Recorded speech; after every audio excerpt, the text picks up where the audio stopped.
She'll zoom in from Amman, Jordan. I'm Marjorie Egan, then former Secretary of Public Safety Andrea Cabral, on whether there may actually be criminal prosecutions of ICE agents in Minneapolis. Then we'll end the show with Am I the A-hole? One internet poster confidently claims that anyone who puts their cups upside down with the rims touching the cabinet is wrong. And what about arranging cups in a different order than the head of household prefers, as in, don't touch my cups? Who's the jerk? It's all ahead on Boston Public Radio. Live from NPR News in Washington, I'm Korva Coleman. The U.S. and Israeli war against Iran continues to spread.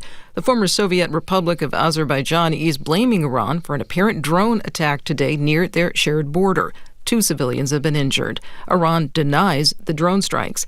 NPR's Charles Maines has details from Moscow. According to Azerbaijan's foreign ministry, one Iranian drone struck the main airport, while a second just missed a school in the exclave region of Nakhchivan near the Iranian border. The Azerbaijani government issued a formal note of protest and said it reserves the right to respond. In the run-up to the U.S.-Israeli attacks on Iran, Azerbaijan had staked out a neutral position, even insisting it would not allow its territory to be used as a staging ground for military operations against its neighbor. Yet Azerbaijan and Israel share major contracts in the areas of energy and defense, and Azerbaijan has pursued closer relations with the Trump administration, even signing a strategic partnership charter with the U.S. last month. Charles Maines, NPR News, Moscow. Iranian dissident Mehdi Mahmoudyan was released from prison last month. He was jailed for signing a letter with other Iranian activists. They blamed Iran's late supreme leader for the recent killings of thousands of Iranian protesters. Mahmoudyan is still in Tehran. He's heard here speaking through an interpreter. I am in the center of Tehran. The scale of shelling here has become less intense since last night. Right now, they are attacking the east side of Tehran, in the central areas. It's quieter compared to yesterday. He spoke to NPR's Morning Edition. Traffic through the Strait of Hormuz in the Persian Gulf remains at a near standstill. The effective closure of that vital waterway is keeping some 20% of global oil and natural gas from reaching buyers. Global oil prices are up about 10% from before the war. NPR's Camila Domonoske has more. Oil prices are not as high as they could be. Markets seem to think a quick end to the conflict is still possible. If it's not over soon, the disruption will be profound. Halima Croft is the head of commodity strategy at RBC Capital Markets. We're now facing what looks like the biggest energy crisis since the oil embargo in the 1970s. The Trump administration is offering tankers naval escorts and U.S. government-backed insurance if they're willing to defy Iran's closure and risk the strait. One shipping CEO said in a statement emailed to NPR that normal flows won't resume until companies believe the strait is, quote, genuinely safe. Camila Domonoske, NPR News. Meanwhile, the UN's Maritime Organization says people at sea are affected by the conflict around the Strait of Hormuz. The IMO estimates about 20,000 seafarers are impacted, along with approximately 15,000 cruise ship passengers. You're listening to NPR.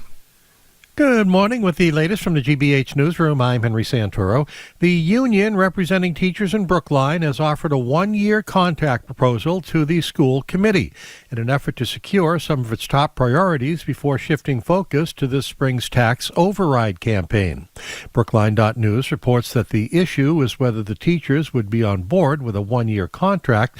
The town of Brookline and public schools of Brookline currently face significant revenue gaps to the tune of roughly $24 million. The one-year contract proposal has some of the same components of a three-year proposal, such as 12 weeks of paid parental leave, salary wage increases, and continued bargaining for an agreement on health and safety training.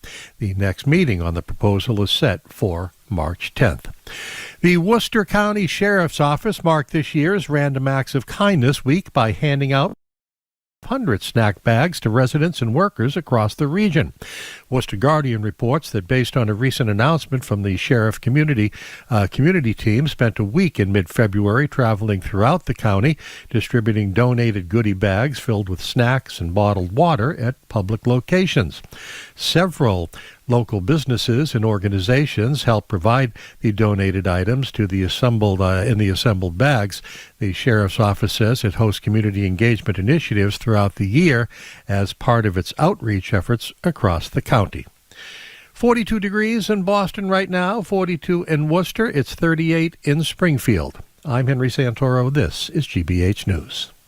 Support for NPR comes from NPR stations. Other contributors include Lilly Endowment, a private foundation supporting NPR's coverage of religion and spirituality, and Jarl and Pamela Mohn, focusing on civil liberties, foster youth, public radio, and the arts.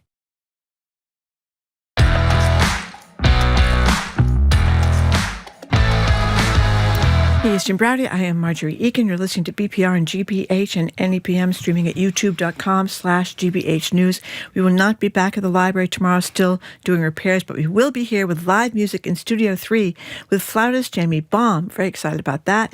Back to the library Tuesday, March 10th. Mayor Wu will join us at the library on that day. The Attorney General has confirmed she'll be with us Wednesday, the 25th of March, and Governor Healy will be with us March 27th, all three at the Boston Public Library. Hello again, Jim. Hi, Marjorie. How are you? Fine, thank you. So Congress has largely shirked its responsibility on almost everything in Trump's second term, and his war with Iran is no different. We all grew up learning that only Congress has the ability to declare war via the War Powers Act. It's been on the books since the early 70s, but almost never used. Despite the public's overwhelmingly negative opinion of how Trump has handled the war with Iran, war powers votes were defeated in the Senate yesterday, likely defeated in the House today. Here's Wisconsin Republican Senator Ron Johnson in an interview with NPR's Steve Inskeep just this morning. What you don't want to do in a terribly divided Congress is hold a vote that shows us divided. That would not be good in a war effort, would not be good for our troops. Are you saying we should avoid a vote because the country is not behind the war? What I'm saying is right now, somebody's got to make the decision. That's the commander-in-chief. That's what President Trump has done. I support his decision. Good for Inskeep. So the lines are open at 877-301-8970 to call or text. Congress has rarely used its powers when it comes to war. By the way, that's Republicans or Democrats in Congress. Is the law even relevant anymore? Does it matter to you that people like Johnson, and he's surely not alone, are saying we can't show that we're divided, so we can't basically comport ourselves in accord with law? If Congress won't rein in this president, particularly when it comes to the war in Iran, will a 60% opposition rate, that's the percentage of the American people who say in 3 polls in the last couple of days they oppose the war effort, will that have any impact? 877-301-8970. You made the point yesterday that other than some votes around 9/11, right after 9/11, which were on where the president's powers got even stronger. Essentially, if a Democrat is in office as a president, then Democrats don't want the War Powers Act to be used, and the same with the Republicans as per yesterday and today. It's a problem. By the way, 63% in that same CNN poll that I quoted a second ago, 63% of Americans wanted Congress to act in this thing, to authorize or the actions of the president. Obviously, the president doesn't care, nor does Congress. 59 to 60% oppose the war effort. Was that going to matter? And particularly for Republicans, most of whom, well, everyone in the House who's not resigning and not retiring, and a third of them in the Senate. Is that going to matter to them in the midterms? I think it may matter when the Republican runs against the Democrat in the midterms, but I think what we're seeing, and we're going to talk later with Chuck Todd about this, if that you've got in a Republican primary, nothing seems to matter except if you're with Trump and the people that are with Trump. That's just the primary, as you say. In the primary, yeah, they may wind up losing in the general, but I guess that's why the Republicans in Congress still haven't stood up to him. 877-301-8970. On the table are these polls and the failure to rein in Trump, or for Congress to use its authority here. But beyond that, obviously, you are free to weigh in as we go through another day of this war in Iran. I'm going with the New York Times reporting, which is really, I think that they have reported pretty conclusively, at least at this date, that we started this because Benjamin Netanyahu wanted us to start this. And it's really disturbing, given his recent record, particularly in Gaza, and Trump's claiming that the nuclear capabilities of Iran were obliterated, back last year, which obviously they weren't obliterated back last year, that they laid out a scenario where Netanyahu visited the White House in December, told Trump that he could be the person that wiped Iran away. The other presidents didn't have the courage to do that. Donald Trump could do that. Then in January, we had the Maduro situation in Venezuela. Was it January we had that? Was that December? I'm not sure what month Anyway, it was, we had Venezuela after that, where the military, performed that seamlessly. And then we had the protests in the streets of Iran when Trump said, "Don't worry, we're coming." But Netanyahu said, not yet. They weren't going to be ready. It was supposed to be between April and June. We went a little early from beginning to end. So I find that a little disturbing. And that's my guess is exactly what's happened You know what here. the name for being worked like that by other people like Netanyahu or Putin? It's called useful idiot, is the expression that is used. Netanyahu's in trouble with his polls in Israel. And this would and be a criminal and a prosecution. And I think Israelis obviously would like it if the Iranians are decapitated, because the Iranians have been a nonstop threat and very scary threat to them, funding all this terrorism. So that seems to be what happened here, and I don't think that's why we should be putting our soldiers at risk. It's I mentioned this to John King the other day. I want to mention to Chuck Todd in a few minutes. It remains amazing to me that the overwhelming numbers, again, primaries are one thing, but you got to win a general election to be reelected or elected to Congress. On the three biggest issues, tariffs, Epstein, and the war in Iran, Republicans in Congress are on the wrong side, with an election for a third of the senators and all the members of the House They're on the just wrong 8 months side away. of everything. They're on the wrong side of healthcare. They're on the wrong side of climate change. They're on the wrong side of the beautiful bill. I mean, maybe everybody's going to get bigger tax cuts, that's working their butts off in the middle class, and they're going to feel happy about the big, beautiful bill. I don't think that's going to happen. Those are huge exaggerations. Exactly. When he says in the State of the Union, no tax on overtime, no tax on tips, that's actually just not true, I mean, shockingly. I'm not sure what are they on the right side of in the GOP at this juncture? 877. I wasn't trying to be funny. I don't know where they are in a majoritarian. I know everybody hates the position. Democrats still, but I think that they're not, on the wrong side of the things that people really care about, not to mention inflation and cost of living. They haven't done anything yet. Well, speaking of inflation, which, as we know, the economy is number one concern. I didn't even list that except for the tariffs. You see what's happening with 20% of the oil supply not going through the Strait of Hormuz. Is what is the gas going up in the United States in just the last week or so? I don't know. I think low up. double digits, something like that. Let's start in New Hampshire with Paul, 877-301-8970. He's in New Hampshire. Hi. Good morning. And to you. So December 7th, 1941, Japan attacked Pearl Harbor without a formal declaration of war. And it's interesting that February 28th, 2026, the United States attacked Iran without a formal declaration of war. And it begs the question, what type of country have we become? The level of outrage that this would be a day that would live on in infamy. What is it that we've become? How are we able to justify entering into a war like this without a formal declaration of war? And where is Congress? Well, I mean, Congress has taken a walk on virtually everything where they would have to stand up to Donald Trump. But in fairness, and Marjorie mentioned this yesterday, when it comes to the War Powers Act, it's not just the Republicans under Donald Trump that shirk their responsibilities. It's Democrats under Barack Obama, and we can go down the list over the last 50 years. So I'm with you, Paul. but there is bipartisan ignoring of their responsibilities, even though I've never seen it this uniform and this bad. Yeah. Paul, thanks for your call. I'm reading this morning, Obama bombed Libya in 2011 and the Islamic State group in 2014. So he did some bombing too. With no congressional approval, you meant in both cases. Exactly. Yeah. Well, as you mentioned before, after 9/11, we made it easier for presidents to do this kind of thing.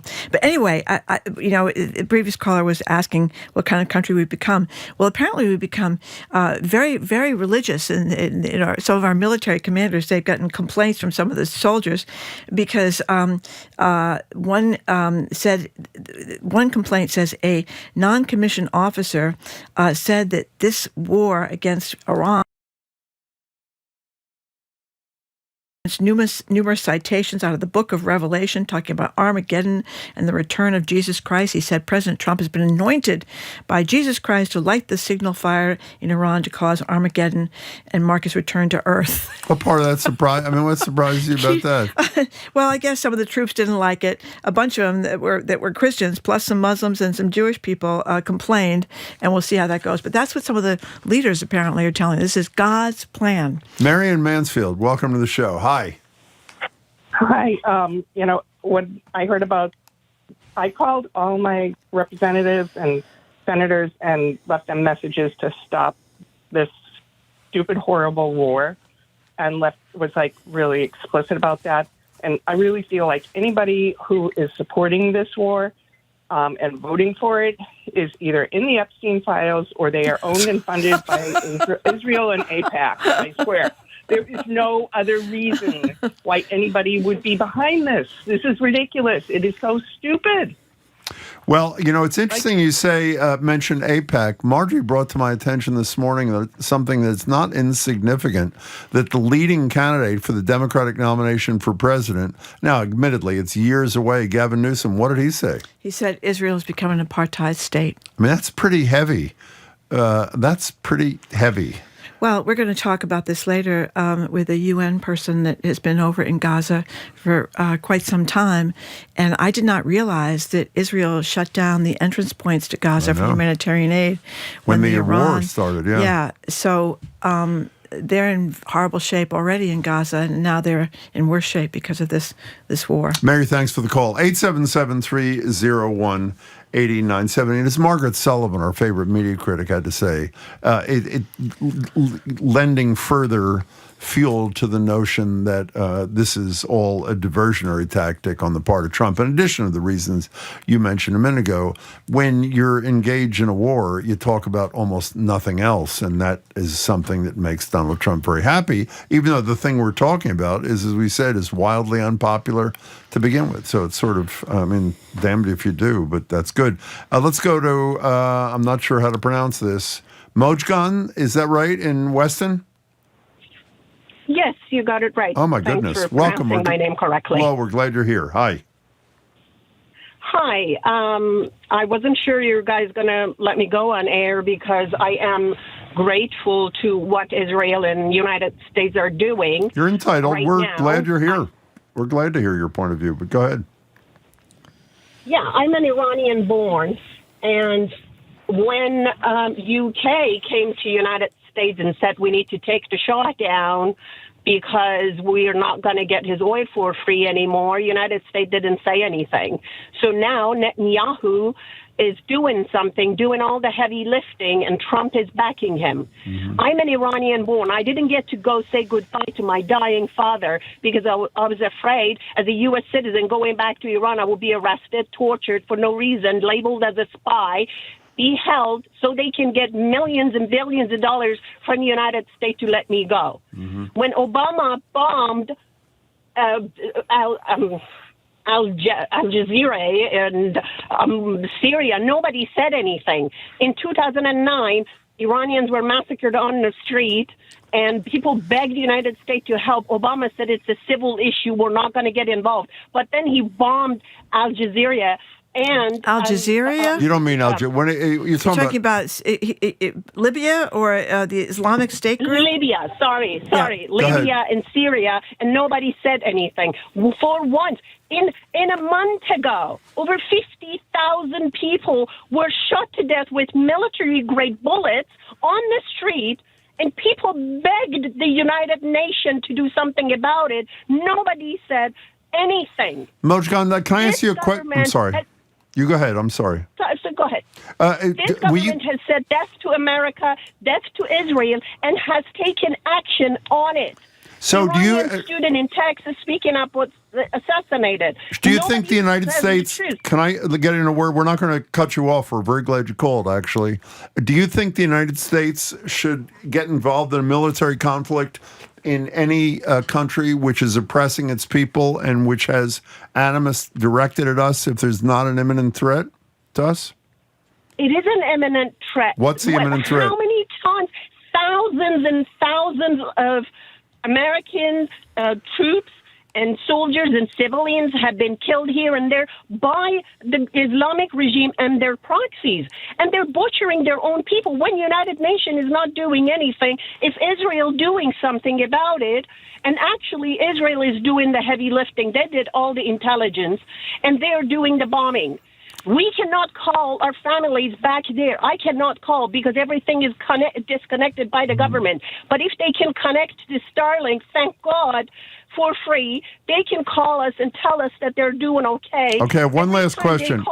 I hear you. One last. By the way, I don't agree with you that that's imminent threat. The killing of our people in the past is a horror, but it doesn't. In my opinion, comprise an imminent threat today. But having said that, are you convinced that the elimination is the euphemism, I guess it's used, for dozens of leaders of the Islamic Republic is going to make life better for your fellows in Iran? For everybody. Trust me, I know what I'm talking about. It would be for the Iranian people who are begging. They say, take everything you want, oil, everything, because right now people, over 50% of people haven't had meat, haven't had rice in years. And all the oil money that goes to China and Russia for free, for cheap, goes to Hamas. Trust me, world would be a better place. Mojgan, we hope you call us again because this is going to continue, and we'd like to get your perspective regularly. Well, so thank you for the call. Understand why she and millions of Iranians are happy. I mean, we saw people cheering in the street. They're Iranians. This is their country that has been under this horrible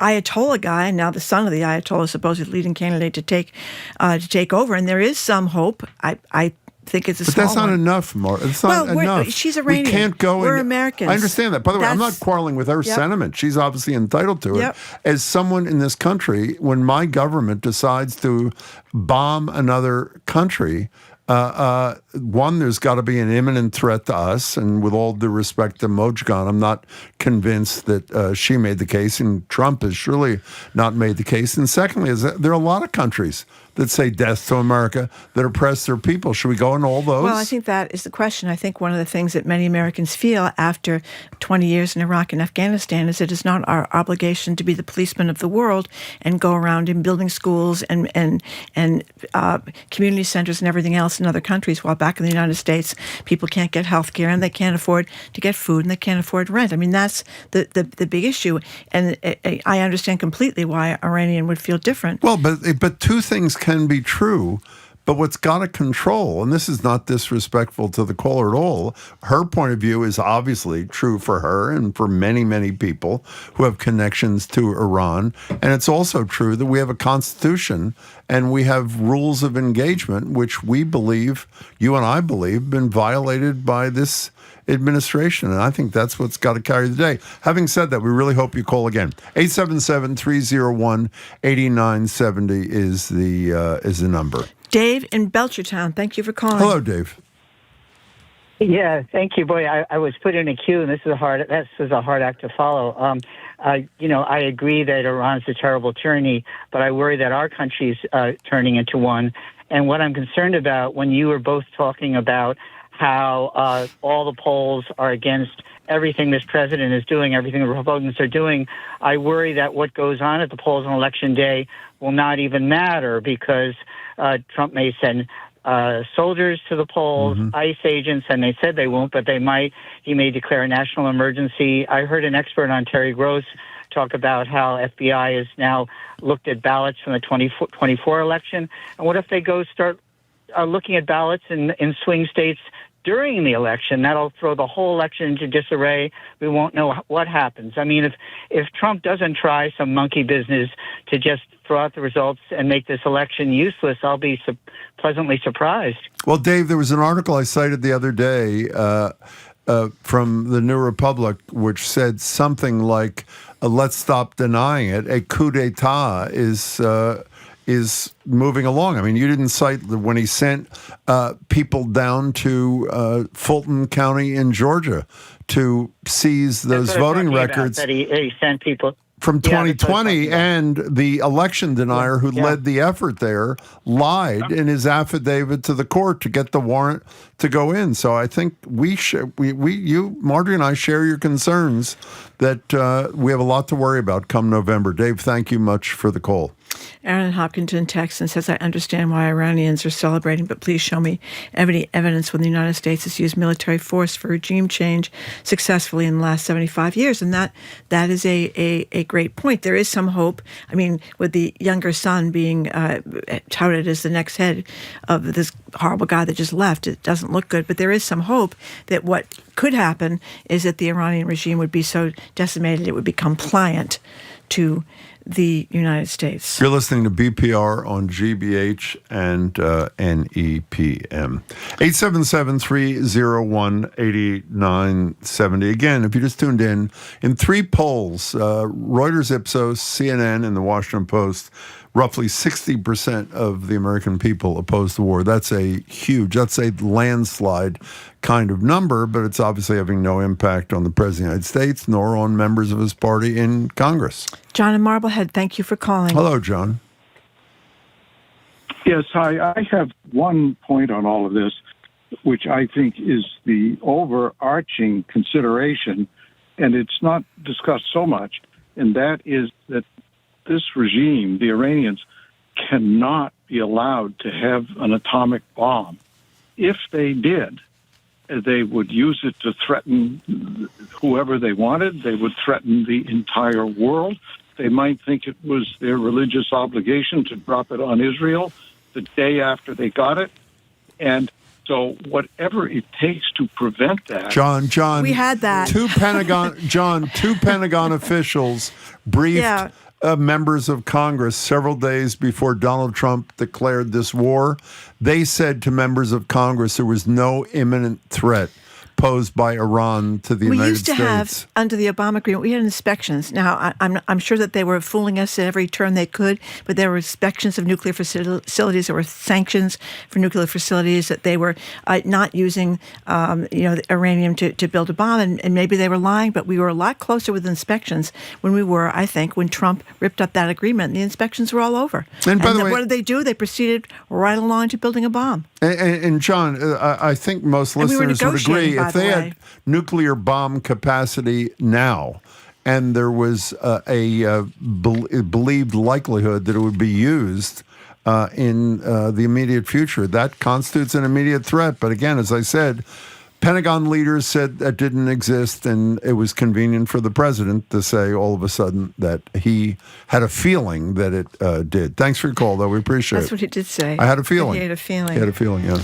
Okay, coming up after this quick break, we're going to talk with political commentator Chuck Todd. We'll get his take on the war, and also what the Texas elections and the other elections this week mean for 2026. And then, of course, we wouldn't be complete here if we didn't mention Kristi Noem's star turn yesterday before Congress when she was asked about her alleged affair with Corey Lewandowski, with her husband sitting right behind her. He wasn't he sitting right behind her? Oh, my God. I'm Marjorie Egan. He's Jim Browder. You're listening to BPR and GBH and NEPM, streaming at youtube.com/GBH News.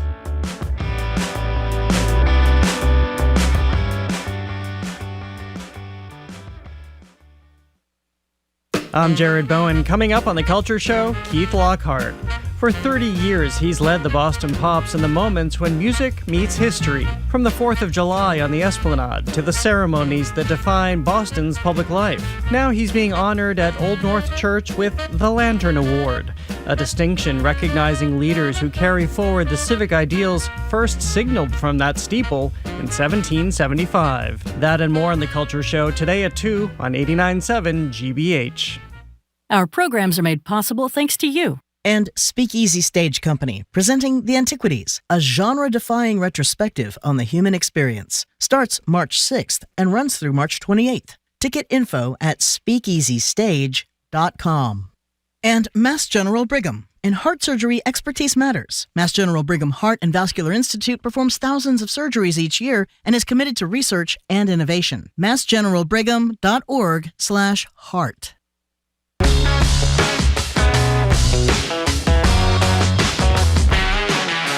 Welcome back to BPR and GBH and NEPM. Marjorie Egan, Jim Browdy, streaming at youtube.com/GBH News. Here now via Zoom, political analyst Chuck Todd. Chuck's the former moderator of NBC's Meet the Press and host of the show Sunday Night with Chuck Todd on the platform Newsphere, NOOsphere. He's also host of the Chuck Toddcast, which you can find at thechucktoddcast.com or youtube.com/@thechucktoddcast. Hello, Chuck Todd.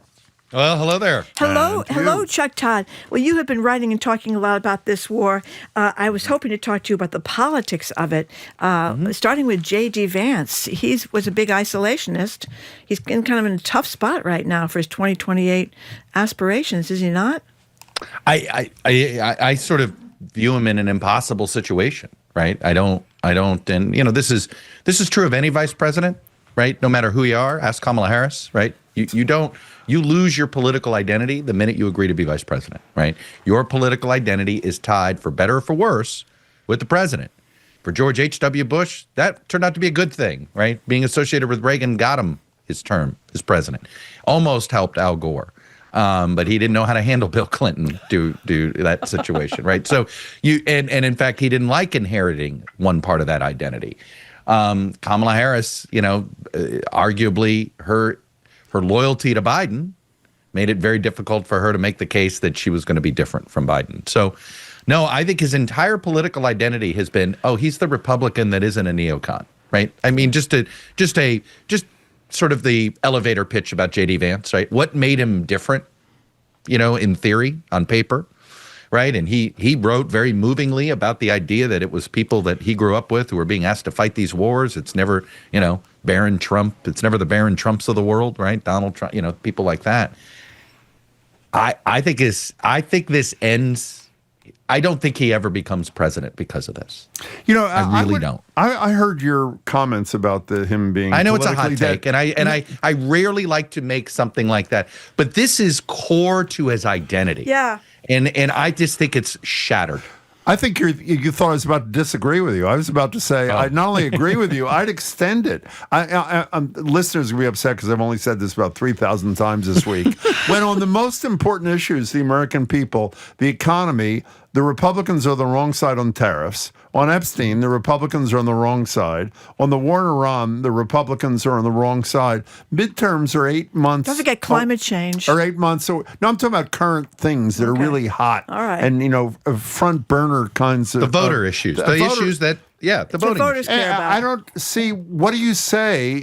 What do you say if you're in a relatively winnable race for a Democrat when you're confronted with the fact that everything your voters don't like, you've supported the president on? Apparently, if you're a senator from Montana, you're like, I'm out. Dane the guy announced that resigned. yesterday he's not. Yeah. Not resigned. Look, we don't not know. running. Yeah, not running. We don't know why he left, but I'm not surprised that we had 2 more retirements yesterday. His got more attention because it's a Senate seat and it happened. He clearly made this decision probably a week or 2 ago, and then they came up with their little shenanigan here to try to avoid an open primary and things like that. But I that is such an indictment on this current political situation, right? For when a guy like Daines, who's, Montana's one of those states that is fairly safe, but is price sensitive and very sensitive about adventures overseas. Yeah. Right? I mean, the reason why John Tester won in 2006 was a Democrat. Was a big part. Yeah. Right. Democrat at the time. who, by the way, John Tester, not supporting a Democrat this time for that Senate seat, but is supporting an independent. Really? For what it's worth. I've talked to him about this. Why? Because he thinks it's more likely an independent could win, I assume. Correct. He said the Democratic brand is just a mess right now in Montana. Who would that person caucus with should he or she be elected? They're all going to caucus with the Democrats.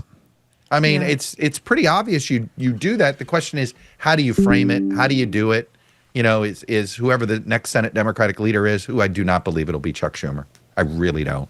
I just think that there's too much energy, for change. And it's like, can you imagine, the country votes for change and the Democrats flip the Senate and it's Chuck Schumer still sitting there? No. You think it'll be Senator Ocasio-Cortez, Chuck Todd?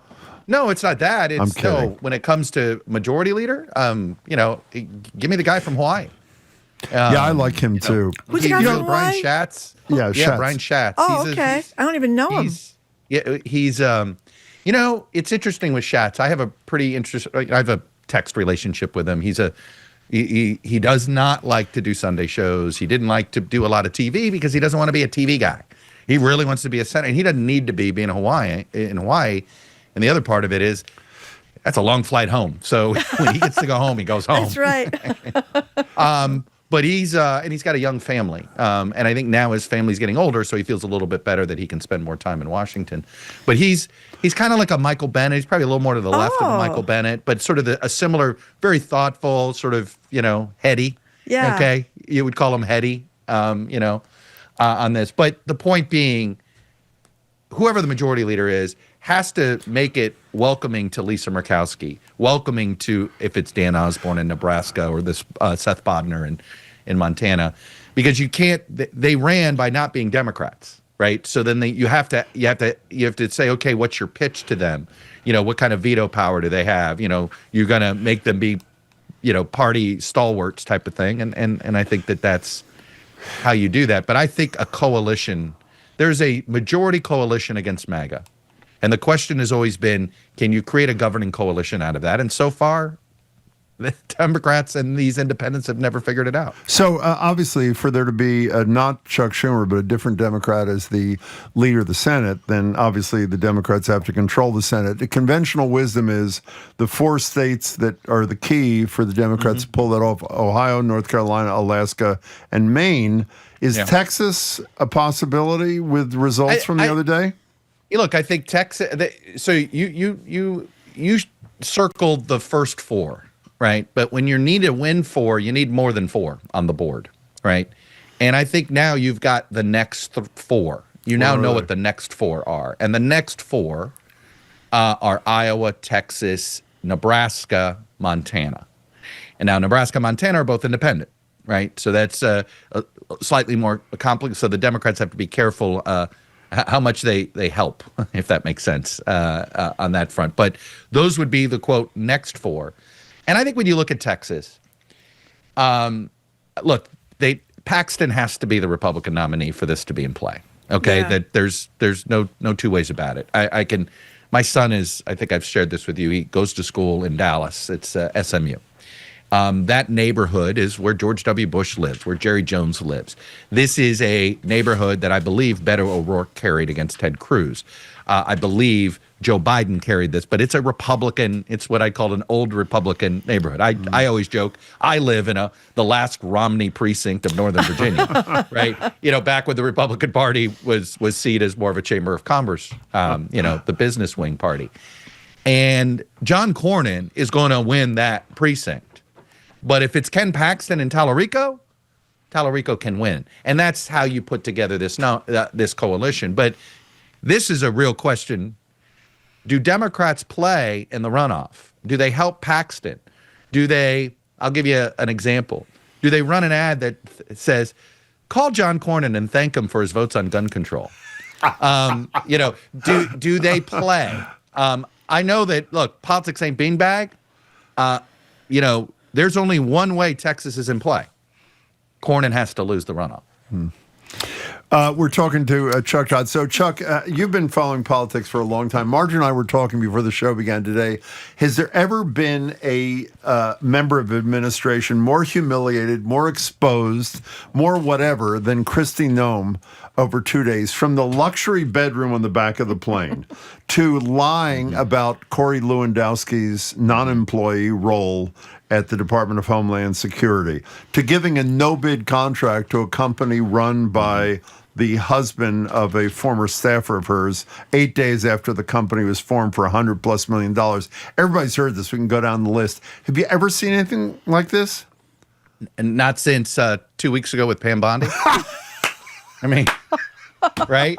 And you know it's a very what Mrs. Todd is quick to point out. He goes, look at how MAGA lets the women get humiliated on their behalf. Oh, that's a good point. She's isn't absolutely, she's like, they will always, Trump's always furious with Kristi Noem. Is he furious with Howard Lutnick? Yeah. That's a great point. You forgot to mention that she was asked about her affair with her husband sitting right behind her. That's a good one. Was Howard Lutnick? A politics ain't beanbag, and Right. she did it to herself. But how many men have been asked about stuff like that? No, I mean, I'm ashamed of myself as a card-carrying woman here that I didn't think of that myself. It is true. Howard Lutnick is not there. And Hegseth, who I thought gave one of the most ridiculous performances of all time the other day, like he was steroided up to his eye teeth and seeming to get off RFK on lent him the death steroids, and destruction and horror. I guess they think that's great. Okay, so I was wrong. They're playing, did you see that the Pentagon is so upset about the bad PR the war's getting that they want to make videos that intersperse Call of Duty? I know. We saw them this morning. And you're like, I mean, our new policy. By the way, Plan B with Iran apparently is to fund a civil war. Yeah. Because if you're a legitimate idea that the administration is working on is to fund and arm the Kurds to go in there and help with regime change. Now, the Kurds, the nomads of the Middle East, right? The drunk Frenchmen and Brit, after World War I when they drew lines, somehow the Kurds pissed them off and they didn't get a country, right? And they've been this roving band and the U.S. uses the Kurds as sort of their personal mercenaries. And then we abandon them just when, they've helped us, get rid of Assad and Syria. Sorry, guys, we're going to go with these other guys over here. And then now we're coming back. And there was a great story in the Post today about how all these sort of loosely affiliated Kurdish tribes, ones in Iraq, Iran, and some other sort of independent parts of old Iraq, right? And they're debating, can they trust the Americans? But to think about it, this is Plan B. We're not even a week into this war. But speaking of Plan B, I didn't read the Washington Post story. Is there any evidence that there was any outreach to the Kurds, whether it's a good or a bad idea, before Saturday night? I mean, it's no. I mean, how is by that the way, even? Go ahead. Speaking of, if hypocrisy were a currency, Donald Trump would be the richest man in the world. But the Afghanistan criticism that was very legitimate on Joe Biden, you guys didn't rescue the Americans. Yeah. Oh, you didn't have a plan to deal with that. Yeah. Here we are. You had 6 weeks. I love, some of Trump's excuses are, well, we had to do it as a surprise. Who the hell was surprised? We spent 6 weeks methodically sending warships and C-130s and 2 aircraft carriers. The one thing the Iranians weren't was surprised. Maybe they didn't know what hour the shots was coming. You're talking about the Americans stranded there. Let me right? just say first, you're listening to Chuck Todd on BPR, on GBH, and NEPM. My apologies. Caroline Levitt no worries. tried to dance. I got to learn to get better. I did a live stream on Tuesday night, and I kept having a friend of mine. He says, you got to get your radio personality on. You got to keep telling people who's on. My producer is talking in my ear. Yeah. That's the only reason I remembered it, by the way. But Caroline Levitt, who I got to tell you, she got nerves of steel, that one. She was trying to finesse that all over the place at that press conference yesterday, and I don't think it worked at all. I mean, they kept playing that operator recorded voice at the State Department saying they're not going to help. I don't mean to laugh. It's sad. If you're stranded, you're not laughing. You're pissed. But so, Chuck, we only have a minute and so left. I am of the belief that this ends sooner rather than later, and I seem to be in the minority because of stock market issues, gas prices, and things like that, and polling numbers. Am I wrong? Well, here's what I would say is you were correctly reading Donald Trump, right? I think Donald Trump would like to, well, all right, let's just turn the spigot off. But, he doesn't get to decide this. I saw there's a story out, breaking news alert, that he wants to say, and who gets to take over Iran? Oh, really? He thinks this is Venezuela. He thinks that he just sort of took out a mobster and that the capos that report to the mobster now report to him. And he thinks that because Venezuela went along with that all countries are going to do it this way. I agree that I think he's going to want to end this. Get out. Let's stop. And at this point, really? I mean, you just destroyed a country with 92 million people, and then you're just going to walk away? Yeah, exactly. You're going to walk away, and you're going to say, you know what? I'm never going to get on an airplane again. You know what kind of terrorist activity would come after that? Well, you're probably right on the merits, but he opened up a can of worms. I don't know how he ends it. I agree that he's going to quickly realize, oh my God, what have I done? Right? He won't ever admit it that way, and he'll want to pull the plug. I just don't know if there's a plug to pull. Jim? On that note. Okay. Chuck Todd, it's good to see you. Nice to see you guys. Thank you, Chuck. Thank you very much. We've been speaking with political analyst Chuck Todd, host of Sunday Night with Chuck Todd on Newsphere and the Chuck Toddcast, which you can find at thechucktoddcast.com or youtube.com at the Chuck Toddcast. What do you think? By the way, what do you think, briefly, what's your take on this? I mean, Chuck and I seem to agree that Trump wants out. No, but he makes very good points. How about getting on an airplane again with this? Well, I think a lot of people are very mad with us right now. I don't know, Jim. I don't know. I'm going to introduce our next guest. We'll do that. After You're not introducing. You're Olga, called a tease, Marjorie. Okay, she's Olga Cherevko is coming up. She has spent months for the UN in Gaza, delivering humanitarian aid there to helping people who are starving, who are homeless, helping even to help people collect the dead bodies of their families. We're going to talk to her about the situation over there. I'm Marjorie Egan, Eastern Browdy. You're listening to BPR and GBH and NEPM, streaming at youtube.com/GBH News.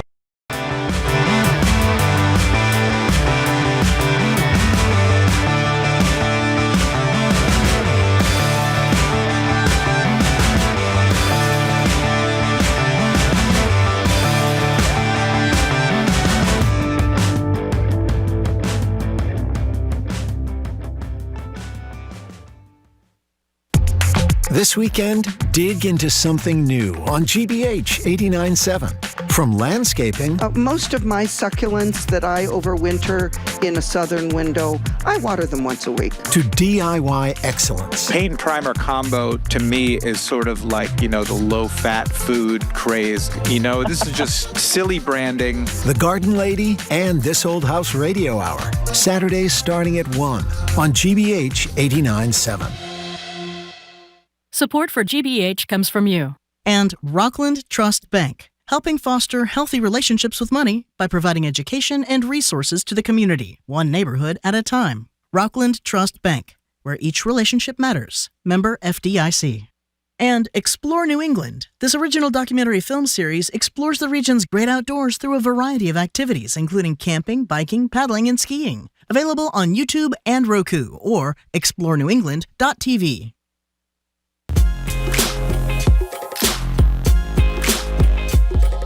Welcome back to BPR and GBH and NEPM. She's Marjorie Egan. I'm Jim Browdy. We're streaming at youtube.com/GBH News. Not back at the library till Tuesday. On Tuesday, when we return, Boston Mayor Michelle Wu will join us for an hour. The Attorney General of Massachusetts will join us for an hour on March 25th. And on March 27th, the governor will join us for an hour of Ask the Governor. Joined now on Zoom from Amman, Jordan, by Olga Cherevko, Head of Communications for the United Nations Office for the Coordination of Humanitarian Affairs. Her organization is directly involved with delivering humanitarian aid to Palestinians in occupied territories The war in Iran has had devastating impacts for the already beleaguered Palestinians. We'll talk about that and more. Olga, thanks for joining us again. It's really good to see you. Good to see you, Jim. Thanks for having me. Thank you very much for joining us, Olga. The last time we spoke with you, you were not in Jordan. You were in Gaza, I believe. Why are you in Jordan now? Hi, Marjorie. So I'm working remotely from Amman at the moment because my security clearance has been denied. By Israel? Correct. Why? We do not have an explanation. Normally, we do not get these explanations. From what I read, Olga, that if people like you do the work you do and then decide to let the world know what's going on with the work you're doing, where it is, the likelihood is good you're either going to be barred from the country where you were doing the work or expelled from the country, like two of your prior directors of your organization were from Gaza. That's accurate, is it not? Well, we've spoken about staff denials and various rejections that we faced in the past, and this is certainly nothing new. And of course, any such denials or impediments continue to affect our work and our ability to deliver services. And does it have a chilling effect? I mean, we've said it behind your back, so we should say it to your face. Not only do we admire your work, but really admire, and I mean collectively, you and your colleagues, your courage. But when you know the likelihood of being shut down by Israel, if they have the ability, is there, does that have a chilling effect on your willingness to speak out when you are doing what you're doing in places like Gaza? Well, I think it's bigger than me. We have a mandate to deliver on, and part of our mandate is to make sure that we provide sufficient information and on the impact, on the humanitarian impact in Gaza and in the occupied Palestinian territory as a whole. So it's not about me. We have a job to do, and I am here to continue doing it. The press has not been freely able to rove around Gaza, as we know, but I read an interview that you did with a website, Portside. Haaretz. It was a Haaretz interview. Haaretz, okay. Yeah. That I was stunned by what you have seen. Tell us some of the things you have seen recently. You told a story about passing a person that was weeping on the road over two dead bodies, and you had an interaction. Tell us about that. Well, there are many such examples that I can give. I mean, the 2 years of this war have been absolutely devastating, and of course, the things that I have seen and my colleagues have seen, and they continue to witness, are really beyond heartbreaking. It's I think we lost the words to describe what we were seeing a long time ago. And the situation for the people in Gaza really has remained extremely difficult because even though there is a ceasefire in place, the crisis is far from over, and people continue to suffer. Most of them remain displaced, and there's still a lot of misery, a lot of problems on the ground, and of course, in the meantime, we continue to face impediments. Well, I don't mean to be ghoulish here, but I guess in my naivete, I kind of thought that bodies would get buried. And you talked about how bodies are often just left on the roads where animals attack them. It just didn't occur to me. That's what you face. That's what people who've lost their loved ones are facing. You talked about a person putting a body in front of your Jeep, whatever you were in your vehicle, I assume, so you wouldn't run the body over, so you'd pick that body up, but you explained for safety reasons you couldn't do it. Yes, during the very intense months of fighting, there was honestly, there was obviously the security situation was extremely precarious, and people were afraid to just be out and about, of course, and just they didn't have time to collect the bodies. And of course, we have seen the numbers and the kind of the daily realities for the people on the ground. And so, yeah, this was part of the reason that we've actually started to do this, to make sure that people have a decent burial, because obviously everyone deserves a decent burial. But as you are well aware, there are thousands of people still missing, who are presumed to be under the rubble, or at this stage, there's really nothing left of them. Talking to Olga Cherevko, who's the spokesperson, head of communications for the UN Office for the Coordination of Humanitarian Affairs. There was another really moving story about a physician who had been working in a hospital there, and we saw a lot of the hospitals getting bombed and not being able to provide for patients. But he wrote something about remembering him. Do you remember what you recalled his writing there? Yes, it was basically written on the board where they put schedules for the doctors for the week, and he was killed shortly afterwards. But it was, if I can not butcher it now, but basically it said, "For those who stay until the end, remember us. We did what we could." Can we talk about? And then he was killed himself. I mean, these are stories beyond most people's imagination, I think, Olga. Yeah. Olga, that segues perfectly. I wanted to ask you about how a variety of external behaviors are affecting what happens within Gaza, and it perfectly flows from that heartbreaking "Remember Us." There's less attention to what the horrors in Ukraine, to the horrors in Gaza. What kind of impact does that have on the lives and the conditions under which the Palestinians have to live in Gaza? Well, this is something that I worry about all the time, because the attention span of the public is so short these days. And many people just assume that just because there's a ceasefire, the crisis is over and everyone's lives are back to normal and they are fine and they don't need any more support, which is honestly couldn't be further from the truth in Gaza. Because if you look at the situation there, most of the people remain displaced. They're living in absolutely dire conditions where there is vermin, there is rats, there is all kinds of airborne diseases or waterborne diseases, because there's open sewage flowing in the streets, because most people don't have access to proper sanitation. Hygiene conditions are abysmal. Of course, these places are overcrowded. If you look at Gaza even before this war, it was one of the most densely populated places in the world, Gaza City, and now there's hardly any land even left to even have dignified shelter for people. So the conditions remain extremely difficult, and it's important to really not forget this very thing, and to make sure that people continue talking about Gaza and keeping the radar there, because otherwise people already felt forgotten even before this happened.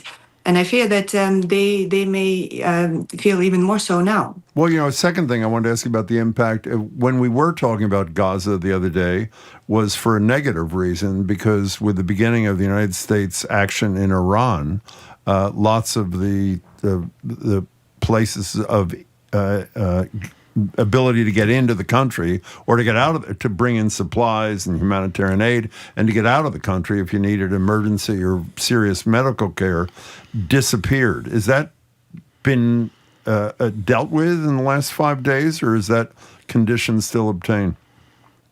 So all crossings except for one remain closed. The only crossing that is open at the moment, which was reopened 2 days ago, is Kerem Shalom.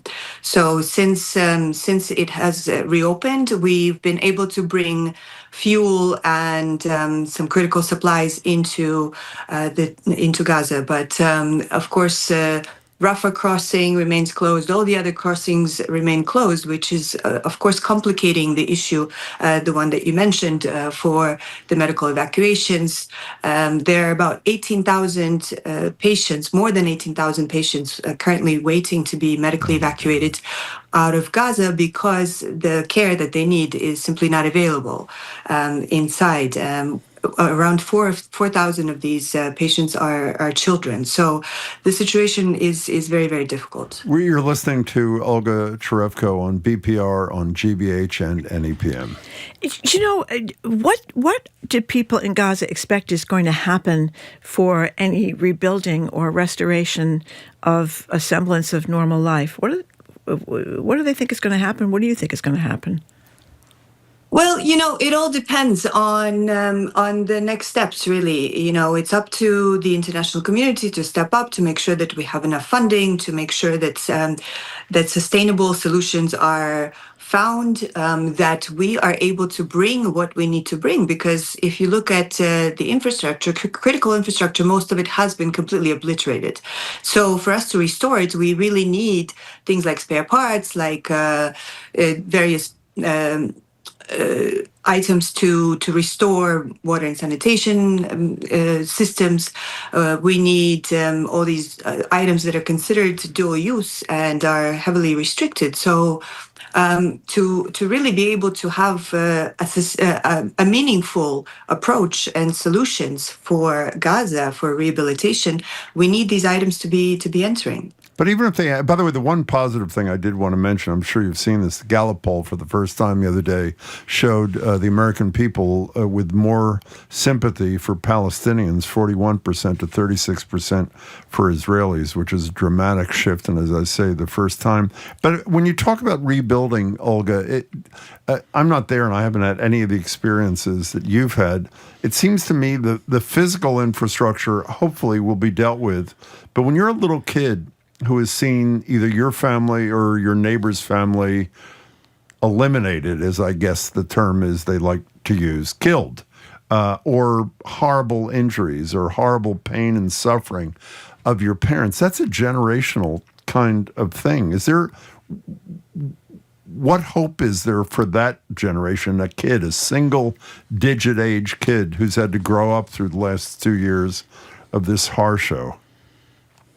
Jim, that's a very good question. And this is something that we've talked about for so long. And the mental impact of this war, and not just this war, but every other escalation that Gaza has experienced, is it lasts for generations, and it will last for generations. What you asked actually reminded me one time I was in a shelter and I was speaking to this woman. She was an elderly woman who ran the shelter for women and for children who had no place to go. And we were talking, and while we were talking, there was a woman who was walking by, and she kind of looked at us, and she was holding her daughter's hand, and this woman told me, look at this mother and her daughter. Her father has been killed in their house while they were in their house. They survived, obviously, and by that point, it had been a week, and they still hadn't been able to go and recover his body because it was just too dangerous. And she looked at me and she said, "What do you think this child is going to be when she grows up, when she finds out how her father died?" I think we know the answer to that question, unfortunately. Do you have hopes of getting back in, or is this a permanent condition in all likelihood? Well, of course, we always have to hope. I continue to work from here, so and again, it's more than just about me. We have an office there. My colleagues continue their work, and we have to do what we can. So, do you think Gaza will be? We're almost out of time here, but very quickly, do you think Gaza will be rebuilt? There's an awful lot of people who think that this is another scam and con by Netanyahu and our President Trump. Well, it's hard for me to really, I don't have any visibility into the future. What we have to do is do what is in our power to look into the future. I should have asked you, but I assumed I know the answer. Look back for a second. What did you say to that woman when she asked you that question about the young girl? I honestly, I think I was so struck by what she said that I don't think I had anything in response.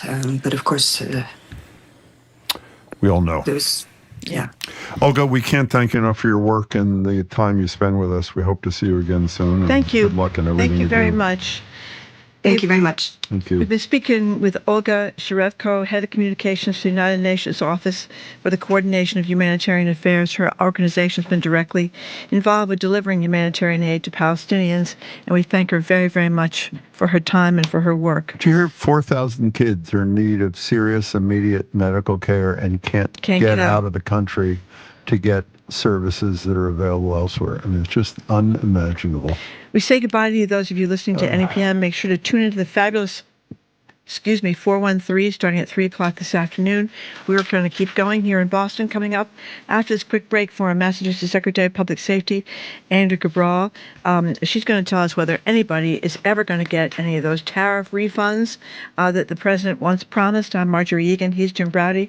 You're listening to BPR, GBH, and NEPM, streaming at youtube.com/GBH News.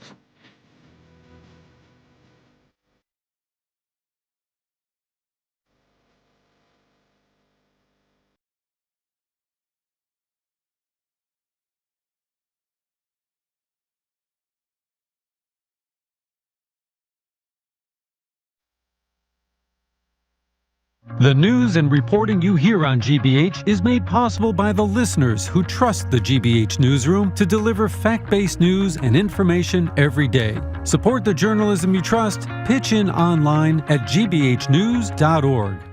Funding for our programs comes from you. And Safety Insurance, offering auto insurance policies designed to help for when the worst happens.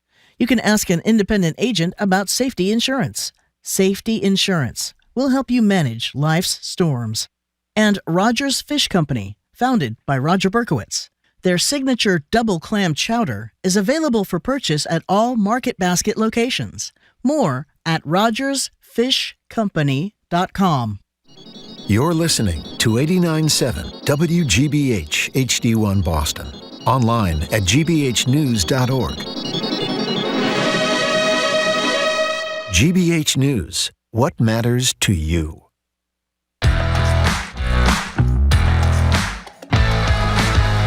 Welcome back to Boston Public Radio, 89.7 GBH, Jim Browdy and Marjorie Egan, streaming at youtube.com/GBH News. We'll not be at the library tomorrow, still repairing there, but we will be in here, Studio 3, with flautist Jamie Baum. We'll be back at the library Tuesday, March 10th, with Mayor Wu.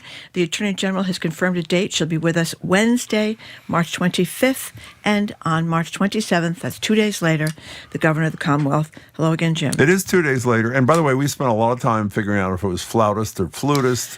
So no text, I don't know. please. I don't know. I was told it was flautist. I hope we're right. So do I. We're joined now on Zoom by Andrea Cabral, former Massachusetts Public Safety Secretary, former Sheriff of Suffolk County, and a BPR contributor. Hello there, Andrea. It's flautist. Thank you. I knew you'd know that. You should be here next time we do our grammar segment. I bet you know all the prepositional phrases, that and which, lie and lay. I bet you do, don't you, Andrea? Total grammar snob. I knew it. Okay. All right. Okay, I do get mixed up in that and which, so that's a tough one, I think. Okay, let's get moving. Okay, we'll get moving here.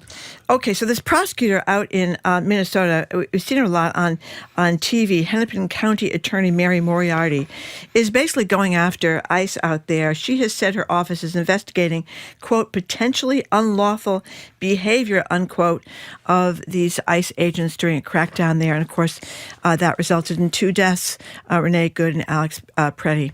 What do you think? Well, I think it's exactly what the states should be doing. We've talked often on this show about the difficulty of prosecuting a federal employee, particularly a federal official, at the state level. That said, murder is a crime in every state. And I really think that there needs to be a new playbook. And I think this particular DA, her name is Mary Moriarty. She's in Hennepin County, which covers Minneapolis. District attorneys and attorneys general of the states need a new playbook. They need to be thinking creatively and outside the box, because they know going in the Justice Department is not going to prosecute its own agents for crimes once they're in the federal court. And so they need to sort of focus, in my view, on the language that says that crimes charged against federal officials at the state level may be transferred to federal court. I think they need to focus on may. It's may, not shall, and laying out for courts the reasons why certain cases ought not to be transferred, at least not while this Justice Department is in power. But there are two additional issues. One, let me take them in order. One, the feds are claiming that these agents have total federal immunity from prosecution. Is that true? No, there is no such thing as absolute immunity. They may be thinking that they have qualified immunity, and then if they are convicted that while Donald Trump is in office, that he will pardon them. That's not absolute immunity. Qualified immunity is exactly that. Under most circumstances, there is immunity, but where there is intentional conduct and demonstrable malice and ill intention, there is no immunity. Okay, so let me ask you the second question that I know I've asked you before, but I'm going to do it again because I can't remember the answer. One of the inhibitors of local prosecution, state prosecution, county prosecution, is the feds are sharing no information. It's because, as you said, they're not going to prosecute. They don't want anybody else to prosecute, regardless of what the facts are. If it turns out that let's take the video of Alex Preddy, which I think is the clearest case. If the prosecutor there can get a grand jury to indict whoever fired the shots that killed Alex Preddy, can they, once the indictment happens, ask the court to subpoena the feds so that they have access to information that is exclusively in the possession of the feds? Like, for example, I believe Alex Preddy's phone is still held by the feds. Is that doable, or are they limited to only that evidence that they can collect on their own?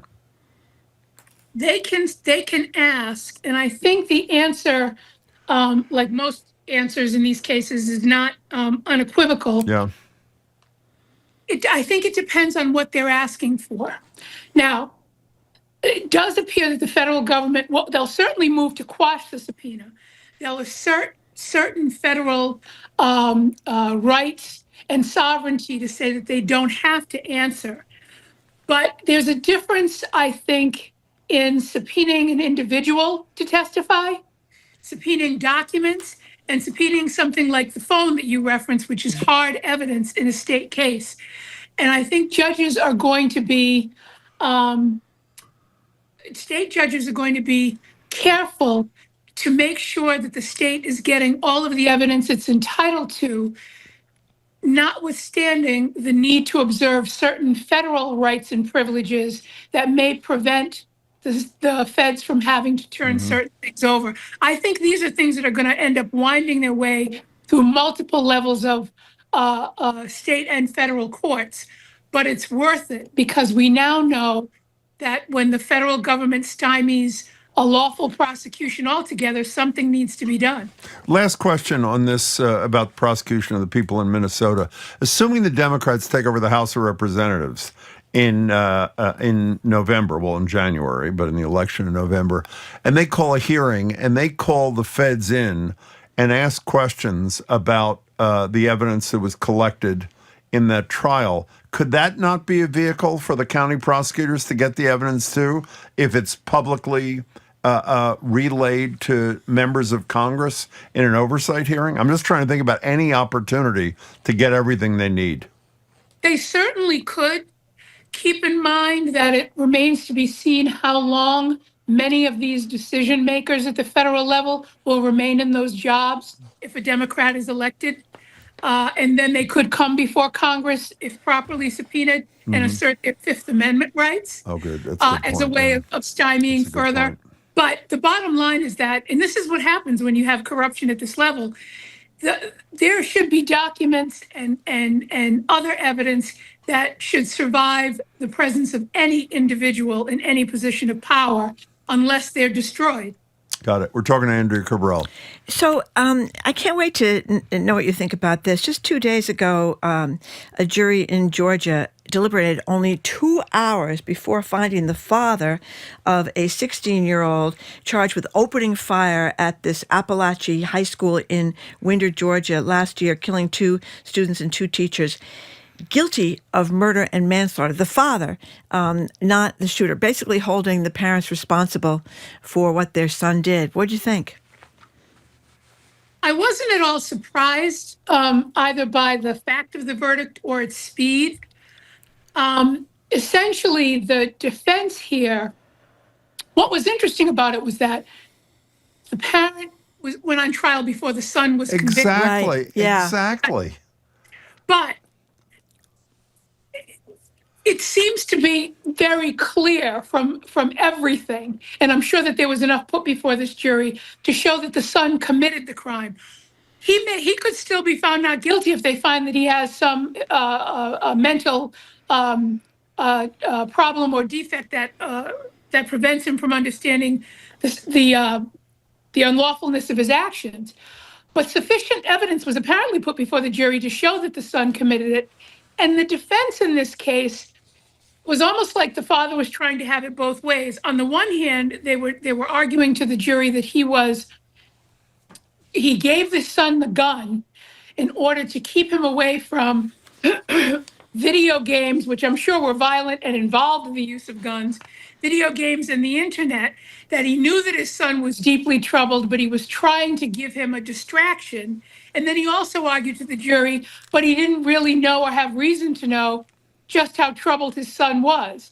And when you make those kinds of arguments before a jury and the jury finds out that with all of this apparent confusion on the part of the father as to whether or not his son was deeply troubled or not deeply troubled, he buys him a gun and lets him keep it in his room. A jury is very likely to say your judgment was horrible at every stage of this, and you owed a deeper duty both to your son and to the public. A couple of things, just to expand on the evidence prosecutors used. For example, one of the signs they said that the parents should have gotten, there were tons of warning signs, was he had photographs on the wall of the kid in his room of the Parkland killer. The father's defense, and he testified in the case, was I thought it was a member of Green Day or some such thing. The thing I have to say, I am 100% supportive of holding irresponsible parents liable. This is the second such case. That Ethan Crumbley thing from Michigan, I think, was the first where the parents were found guilty of involuntary manslaughter. However, I do have concerns about this case. And the two of them, you've answered one, but let me raise them anyway. One, that there hasn't been a conviction, an underlying conviction of the son. So he's technically he's not legally yet responsible for the killings. I don't understand why they didn't try him first. Maybe you have a thought on that.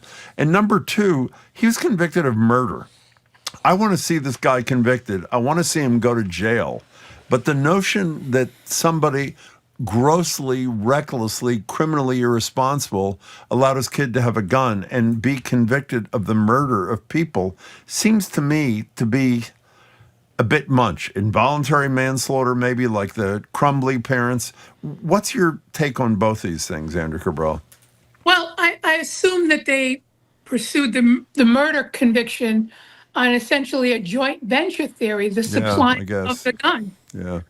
So I could supply you with a gun and think that all you're going to do is go out and, hunt with it or something, and you use it to kill someone. But if I supply you with the gun and I ought not to have done that, and you kill someone, that's what joint venture is about. Okay, that's a good answer. We argue this a lot, in criminal circles because of the way it applies to juveniles who sometimes would just be in the car during a robbery and might participate to some small degree, but didn't extricate themselves sufficiently, and they get convicted. That's what joint venture is, and I'm sure that that's what's happening here.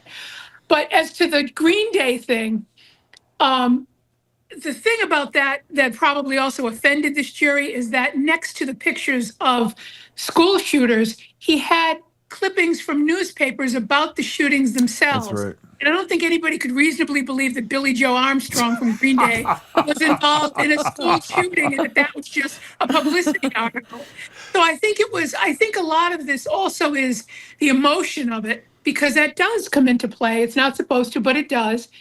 And the fact that this father seemed to have so failed in any duty to this son in the chaotic household. They probably have sympathy for the son. The chaotic household this child was being raised in, the number of times he moved. School had already begun and had been in session for 2 weeks. He had only been there for a few days. He had actually started school late because they moved so much. There's an addiction issue with the mother. The parents fight all the time.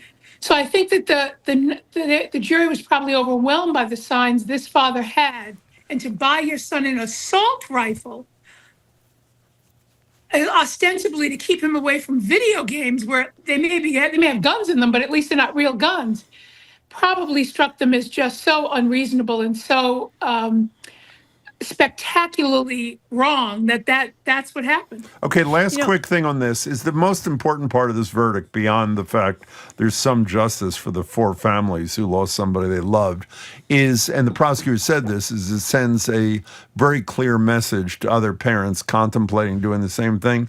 In your experience in the criminal justice system as a prosecutor, Andrea Cabral, and as Secretary of Public Safety, do those messages get received? We all hope they are, but does some parent out there hear about this verdict and decide not to give their kid a gun because of potential liability in the Crumbly and the Gray case here, or is that wishful thinking? I think it does, and I'm surprised even that I'm saying it, because I tend to think that, nothing, like I always say, there's law against murder. That doesn't stop anyone from killing someone. Very good point. But this is really sort of a seismic shift in how we view parental accountability. And I actually think this may have an impact. At least I hope it does. So do I. So one last real quick thing about this, though. These people knew that their son had mental health problems. They thought about getting him some help. They never did. But one thing that is I think important to point out is so many people know members of their family who have severe mental health problems, and they can't get help either because they can't afford it or there's no place, especially for teenagers, to go. So, I mean, that's an important point. They didn't do it. But if they had made a serious effort, there might have been a different verdict. A wholly different story, because so many people wound up killing somebody, and the parents or the family knew this kid was troubled, and they were stuck. Right. Well, that's why there are those the yellow light laws that go beyond sort of the mandatory reporting or the ability of relatives, even sometimes extended family relatives, to intervene either through police departments or courts to get a gun taken away. Yeah. That is the reasoning behind that. And usually what precedes that are a number of efforts by parents and caretakers to get help for the individual. So we only have a minute or so left here. Tariff refunds after the Supreme Court 6-3 decision. The court didn't address at all the refund issue. It goes before the Court of International Trade. Yesterday, I think it was, that one of the judges there said all importers of record are entitled to the benefit of the refund without any details. Here's my one question, then we'll continue it next week with you. How many decades before they see the money? No, the other thing, in their earlier pleadings, the Department of Justice said, if we lose this case, we will instigate refunds. And now, of course, they're doing a 180. If they refuse to do it, but in their sworn pleadings, they said they would do it, is that not contemptuous behavior on the part of the United States government? Well, I find it contemptuous, but... I didn't mean you. I meant a court finding it contemptuous. No, but I hope we do talk about this again next week. Good. I think this is all very knowing. So I think saying that in pleadings and not doing it and continuing to perfect your rights on appeal is not automatically contemptuous, because you have a right to perfect your rights on appeal. You have a right to have issues that you say are important. And they'll come in and they'll say, well, we plan to give it back, Judge. We just want to make sure we're getting all of the legal aspects right. But keep in mind what Trump said. This is going to have to be litigated probably for the next 2 years. They have no intention of having to pay it back on their watch because they needed the tariffs to make up for the tax cuts. They plan to make this the problem of a Democratic president, should one get elected, after Trump is out of office and after he and everybody he intended to benefit from tax cuts has the money in their pockets. So don't think for a second that there's anything serious or governance-based about the way they're proceeding here. This was a long con, and it worked, and it'll work until the next election. By the way, it's not just paying for tax cuts; it's paying for a war now too. I think we should stop talking about President Trump's administration in terms of law breaking or following the Constitution or contempt. It's all over now. By definition, they're all going to get screwed, just like the contractors that he didn't pay when he built his casinos down in New Jersey. Forget about it. It's a long con. And so many people keep falling for his cons. Hey, guess who the mark is? Guess who the mark is? Yeah. You always know who the mark is, right? Yeah, we do. That's right. Andrea, we'll talk to you more about this next week. Thanks. Okay. Bye. Thanks. Bye. Thank you very much, Andrea Cabral. I've been speaking with former Secretary of Public Safety, Andrea Cabral. Coming up after this quick break, GBH Arts Editor and host of The Culture Show, Jared Bowen, tells us about yet another withdrawal from the Kennedy Center. Or do I have to call it the Trump Kennedy Center now? Or the Kennedy I would Trump not if I were you. The Kennedy Center. I'm Marjorie Egan. He's Jim Browder. You're listening to BPR 89.7 GBH, streaming at youtube.com/GBH News.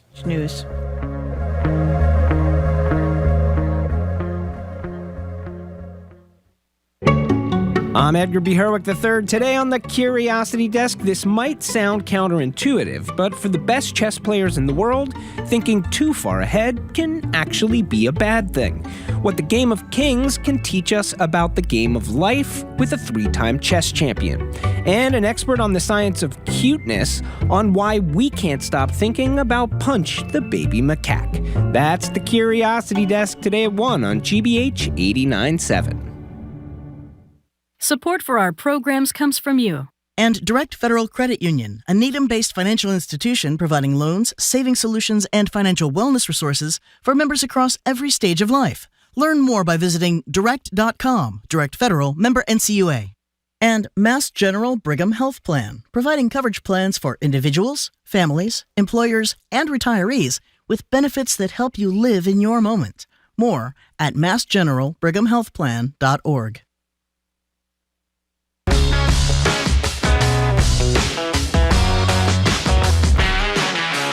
Welcome back to BPR on 89.7 GBH. Marjorie Egan, Jim Browder, streaming at youtube.com/GBH News. No library tomorrow. We will have live music right here in Studio 3. We've been debating whether it's flautist or flute player, Jamie Baum, who's great.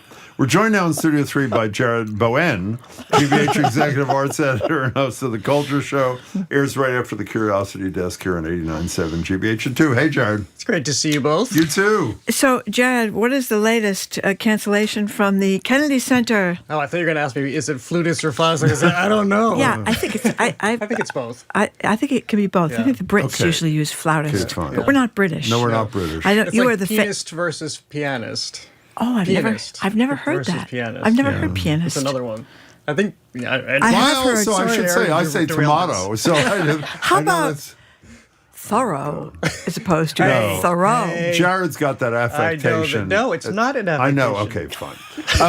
So, Jared, I've derailed my own segment. Okay, first of all, tell people who Philip Glass is for the 3 people who don't know who he is, and tell what he did and the most recent upshot, which to me is quite exciting. Well, Philip Glass is I would argue, our most famous living composer. I would agree. He's 88 years old, has a whole canon of music, of course, over the 20th century and into this one.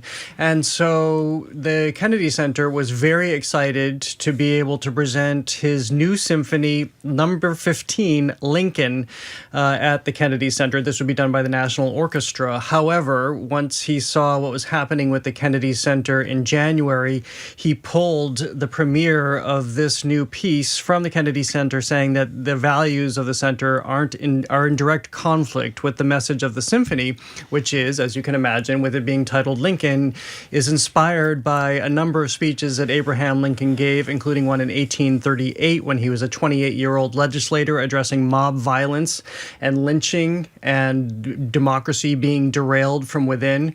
It's also based on later addresses like the Emancipation 3 days before his death. You know, the first speech you mentioned, I just want to say the Lyceum speech, which was the one he gave when he was 28. Listen to this. Talk about timely and not appropriate at the Kennedy Center.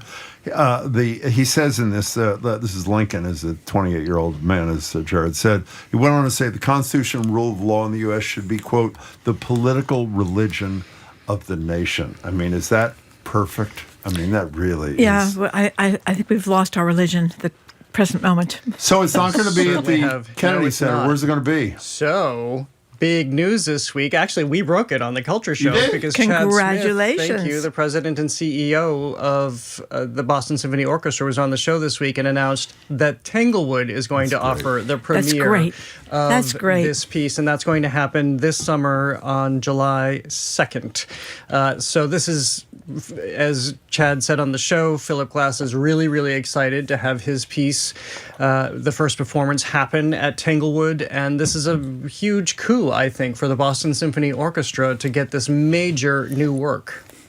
And it's such an insult, continuing insult. Of course, Trump probably doesn't. He'll probably bring Kid Rock to perform instead.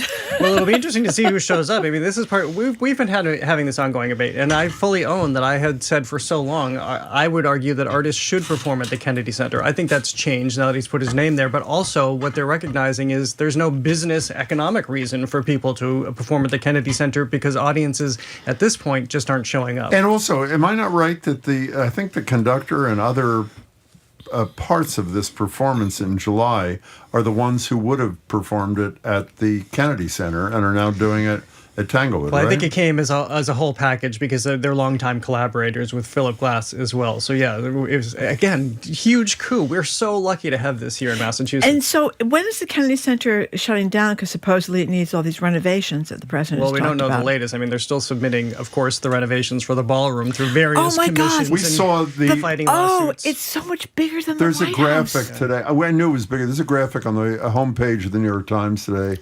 It dwarfs the rest of the White House. It is and they sent all these insane. comments and all these people talking about how tacky it is. Like 32,000 people weighed in, which I think is great that so many people are talking about design in this country over one building. But yeah, they were just flooded with input in design commentary from the general public, which is great. People are paying attention. What did the guy to answer your question, I don't think we know when they're going to strip the Kennedy Center to its steel beams. By the way, I have to make a correction. It's July 5th, by the way. It's not July 2nd. You said 2nd. Who was the guy back in the 90s day after that called James him Taylor. What's that? Short-fingered vulgarian? Who? The short-fingered vulgarian. Was that the guy from Spy Magazine? Who was it that called him that?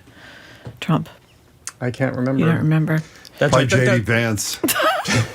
Now, let me just say one last thing. I don't mean to take issue. The word is pronounced composer. Is nice. I just want to be clear. Philip Glass. No, it's not.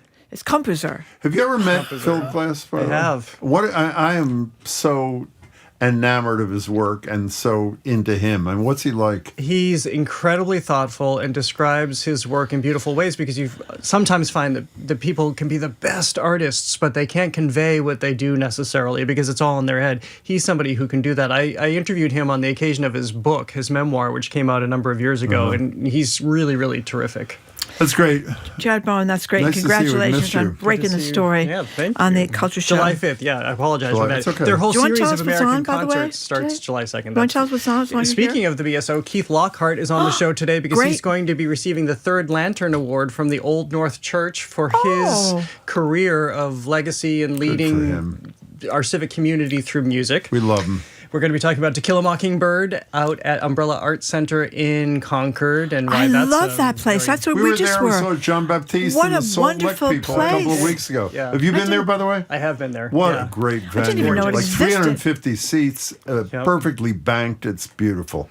And then we'll be talking to Julia Swanson, who's going to be recapping Winter Active and the Boston Public Art Triennial, talking about what works when you have these major outdoor public art efforts. Excellent. Before you go, our MMA hole revolves in part around how you store cups in the cupboard. Do you believe they should be up or down? Rim up or down?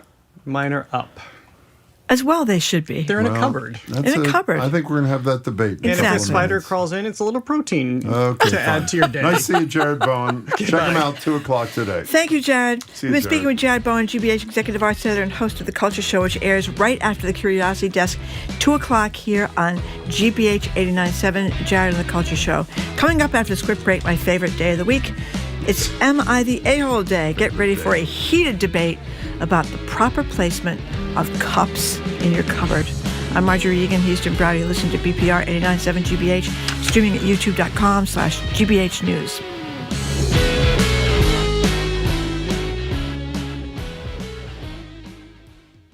There's a new twist for addressing America's housing affordability crisis. Developers who aren't building houses to sell, but to rent. Homeownership has gotten so far out of the reach of most people that this trend, I think, is a godsend. I'm Juana Summers. Can building houses to rent help with housing prices by easing the shortage? That story on All Things Considered from NPR News. Today at 4, here on GBH News 89.7. Our programs are made possible thanks to you. And Mass General Brigham. In heart surgery, expertise matters. Mass General Brigham Heart and Vascular Institute performs thousands of surgeries each year and is committed to research and innovation. massgeneralbrigham.org/heart. And Vivo Performing Arts. Jazz Festival returns to Arrow Street Arts March 5th through 8th with performances by Miguel Zenon Quartet, Isaiah Collier, Chris Davis Trio, and Sullivan Fortner Trio. VivoPerformingArts.org.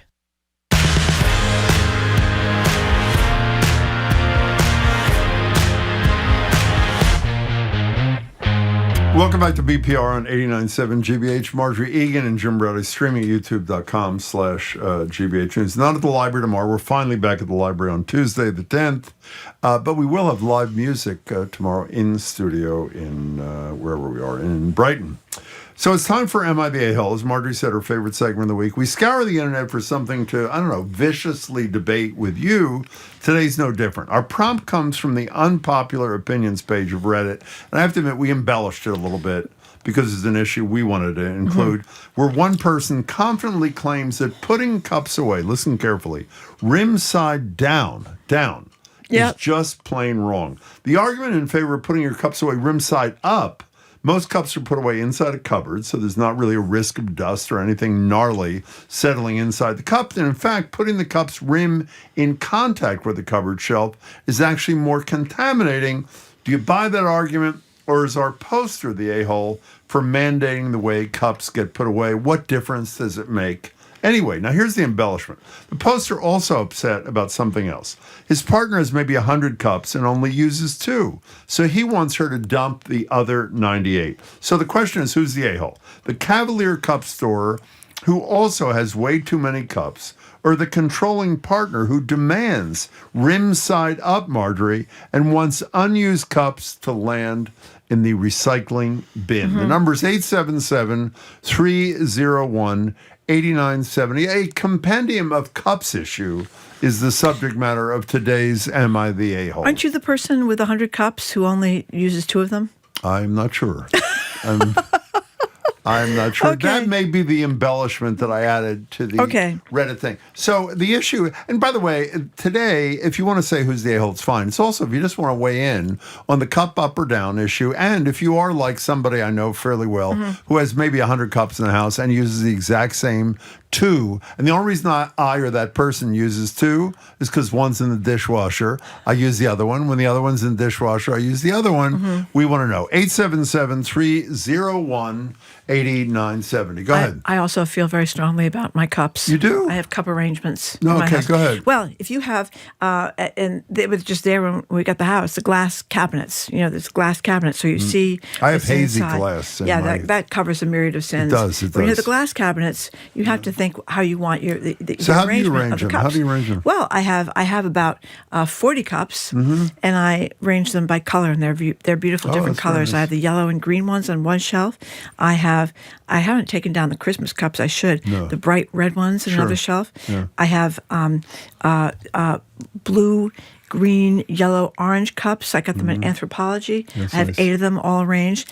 And it gets me upset if I take out a cup for coffee or tea. Then it puts the arrangement off kilter. Off kilter, yeah. Yeah, so I don't take them out. What I do is I take out the broken cups with no handles. Yeah, you keep the cups with no handles.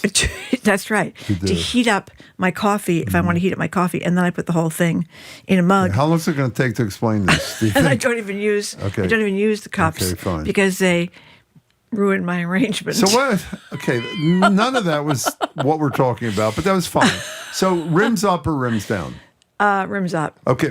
But we have somebody here who says, Marion says, cups should face down so dust and debris don't get inside of the cups. But I addressed that. If they're in a cabinet, the likelihood of dust getting inside the cabinet could be little spiders, Jim. is, Jared said that. Yeah, so you little just spider. spiders. That's number one. Mhm. Number two, how do you feel about, I have to admit it was me that I was talking about. I think it's odd. How do you feel at this? By the way, I love most of my cups. Yeah. I mean, some of them mean something. Some of them might be, for example, when I ran the New York City Marathon faster than you ran there the you Burlington go. Marathon. We settled that. Okay, fine. Those kinds of things. I beat you. I have a cup from our old radio station when we worked at the old radio station. I just have some cups that at a particular time Yeah, I have those cups matter too. a lot to I me. have to hide them though. They're not up to my beauty standards for Okay, cups. fine. I know because of the Christmas cups and the cups with no Yeah, the handles. colored cups. Now you know that at home, which also has nothing to do with this, I only drink from mugs that have no handles. That's right. Not broken off, but bought without a handle because I like the warmth Yeah. of the coffee. Coffee's too hot. to radiate Burn into your my hands, hand. you know. Okay, so you haven't addressed any of the issues before. Oh yes, yeah. You like them rim up. I like them rim up, absolutely. So the answer to the And question. I like them not to move. Okay. Ever. So you're with a poster who does care about the arrangement of the cups. I do. And how do you feel about excess cups that you're never going to use?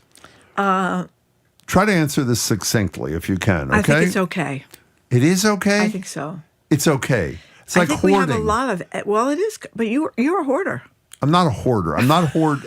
You know, really, I'm not. Yes, you are. I'm not of hoard proportions. I have a few more things than I probably need. Is that the definition of a hoarder? No. I mean, I have never gotten in your car. We had to clear 9,000 packages To let you in. out of the passenger seat. Well, you know what the beauty of that is, Marjorie? Nobody gets in my car. So I would argue maybe it's intentional. Okay, Jim. Okay, let's take some calls. Susan and Mary Marjorie Mac. is confusing everybody, but I hope that It's you're able people's to sort attachment through. to their cups. No, it's not. It is. It is an obsession with how they have to be arranged. Uh-huh. I don't. You didn't ask me. I'll Yep. be glad. I don't give a damn if they're rim side up or rim side down. That I don't really care. And I have to say, if somebody else had as many cups they didn't use as I have, I would be contemptuous of them. Where do you put the cups you don't use? What? Where do you put them? In the cupboard with the other cups. Where would you think I'd put them? I mean, where would you think I'd But put them? sometimes you might get them out of the way and put them. You'd hoard them in the front seat of your Some car. are in my car. Some are in my car. Susan.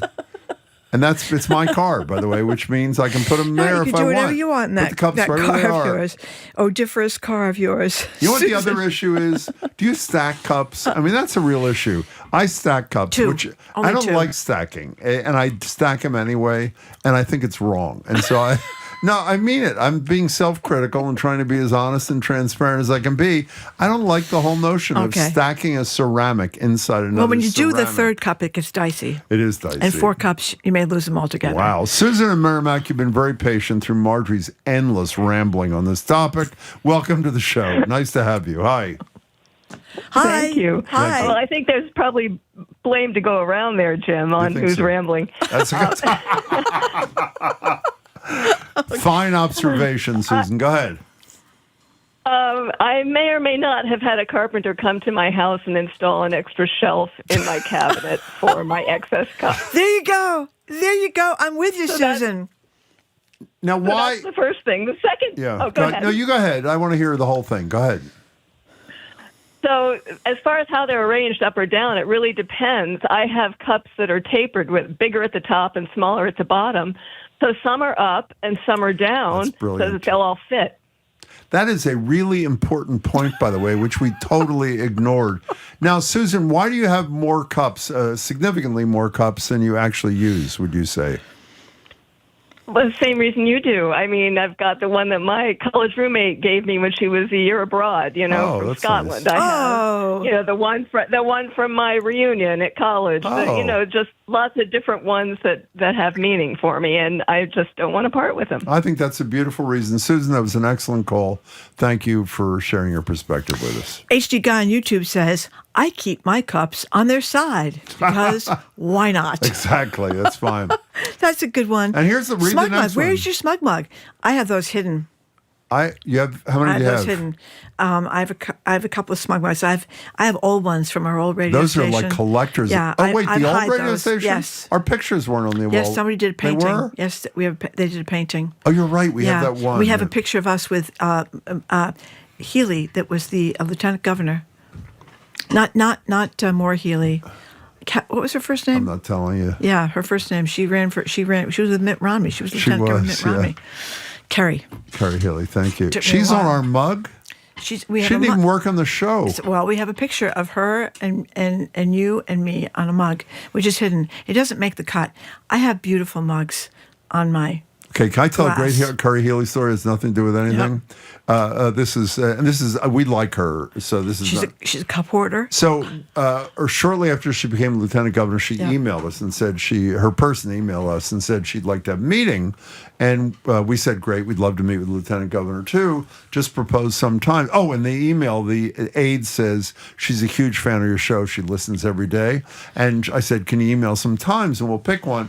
You know what all the times she sent back were? While our show was on the air. Exactly. Maybe she wasn't quite the fan that she said she was. Todd Nattleborough, sorry we're off topic. Welcome to the show. Hey, thanks. Well, I love calling into your show. Well, we love having you. Go ahead. I wish I could FaceTime my cupboard with you guys. I've got cups that fit. They are rimmed down. They're rimmed down. However, other cups that don't fit, they are rim up on top of the cups that are rimmed down. That's dangerous. That's risky. I said to the guy, no, it's not. They're perfect. They fit. And then I started thinking more broadly. Please. My cereal bowls are rim up, but they could be rimmed down. And, my favorite mug is the smug mug. Yeah. And I'm drinking a hot drink out of it right now. Lovely. Now, how does the smug mug, when it's not filled, is it rim down or rim up, Todd? It's rim up, and it depends on, when I put it away, I'm like, do I want the Marjorie side or the Jim side? Please don't tell us which. I'm a right-handed guy. Right-handed guy. Yeah. So when I drink it, I'm looking at Jim. Mm-hmm. But then, I've got Marjorie there, too, and that's my favorite mug. Well, Todd, thank you very much. The placement of our faces has caused thousands of people to become left-handers. Do you know that, Todd? It's really rather amazing. Todd, that was a spectacular phone call. Thank you very much. Thank you very much. What do you think of what Todd does? He does them face rimmed down and then balances, even though he says they fit. A pizza. It's like a leaning pizza tower. But he said it's not leaning at all. He says they Eiffel fit perfectly. Tower of mugs. Isn't it great when you do stack things, even if you shouldn't, and they fit perfectly? Yeah. What a great feeling. Is that a great feeling? Is that a great feeling? It doesn't get any better than that, It's really Jim. incredible. Listen, Mike from North Carolina says, I'm so happy you are wrestling with this big issue. Rims up, always. You need more than 2, but maximum of 12 cups. Next week, he's requested toilet paper, top under or under. Or under. We're actually doing that tomorrow. You don't have to wait a week. Doing that as our lead or topic. Under. I blew that. Oh, well, you know what By I'm the way, talking I about. actually do have strong feelings about that. I'm not going to get into them, but I really, in all seriousness, I care about which way the toilet paper Give goes us a quick. more than Give us a quick. Over or under? 100% over. Absolutely. Over. If I go someplace and that's under, I have to change it. Can I tell you, I've had friendships with people. I've gone in their bathroom and it was under, never saw them again. You got to take a stand on some things, and that's right. one of the ones. It's just I will stand up forever for the over toilet paper. Exactly. I mean, it's just something don't laugh at me. It's something I care about. Bruce in Fitchburg, you are next. We're talking about cups, actually, theoretically. Hello there. How are you, Bruce? Yeah. Yeah. I'm fine. Good. Hey, toilet paper, the patent drawing shows it going over. Good. Oh, really? That's the way it should be. How do you know that? That's I heard it somewhere. Okay, that's good enough for me. And I actually saw the picture. Okay. But it actually the roll hangs down in front. Before you continue, you want to hear something weird? Zoe, our coworker, has a framed patent of the toilet paper drawing over her toilet. I mean, what is that about? Okay, sorry, that might be a little much. That is... Yikes. Okay, Bruce, keep going. I don't You're know. doing great so far. Go ahead. Ask your mother. Okay. Go ahead. So Yeah. in a cupboard, cups up upright. If they're on an open shelf, you can invert them. You can put like a textured pad or something underneath them to keep them from touching the actual shelf. And if you want to stack, you make a pyramid. Wait a second. That is really risky. That's beautiful. A pyramid? No, pyramid meaning like triangular? 4 and then 3 and then 2 and then 1. You do that? Yeah, well, you usually don't have enough to go that high. Usually it's like two. You can fit two rows on a shelf. Wow. So the upper row, you'll have one less. Then the lower So you might row. have 5 on the bottom and 4 on the top. Does that make you nervous at all, Bruce, or no? No.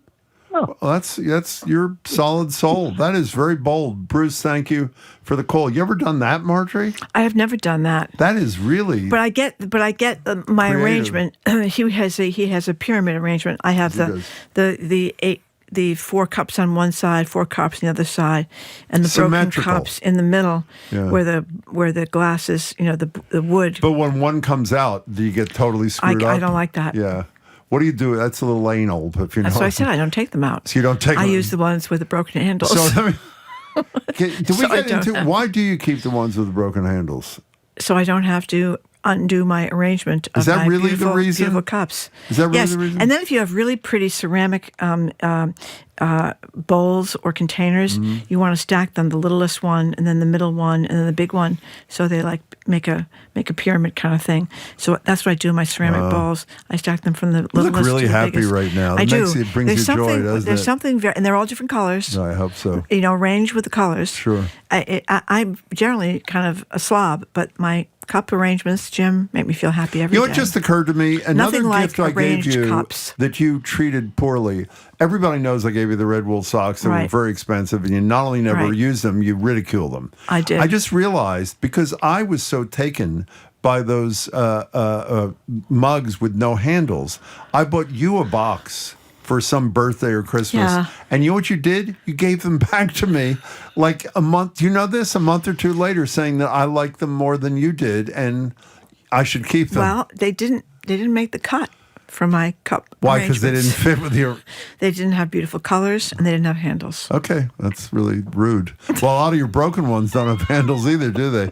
Karen and Wellesley, you're next. Hello. We're a little off topic, but we're doing the best we can. Hi. Hi. Yes. So, couple of things. Please. Number one, through this segment, I have realized that I am married to an a-hole. Oh, why? Oh. Why? Every single, I love him to death, but almost every single week when this segment is on, I go, oh my God, that's him. Meaning the a-hole.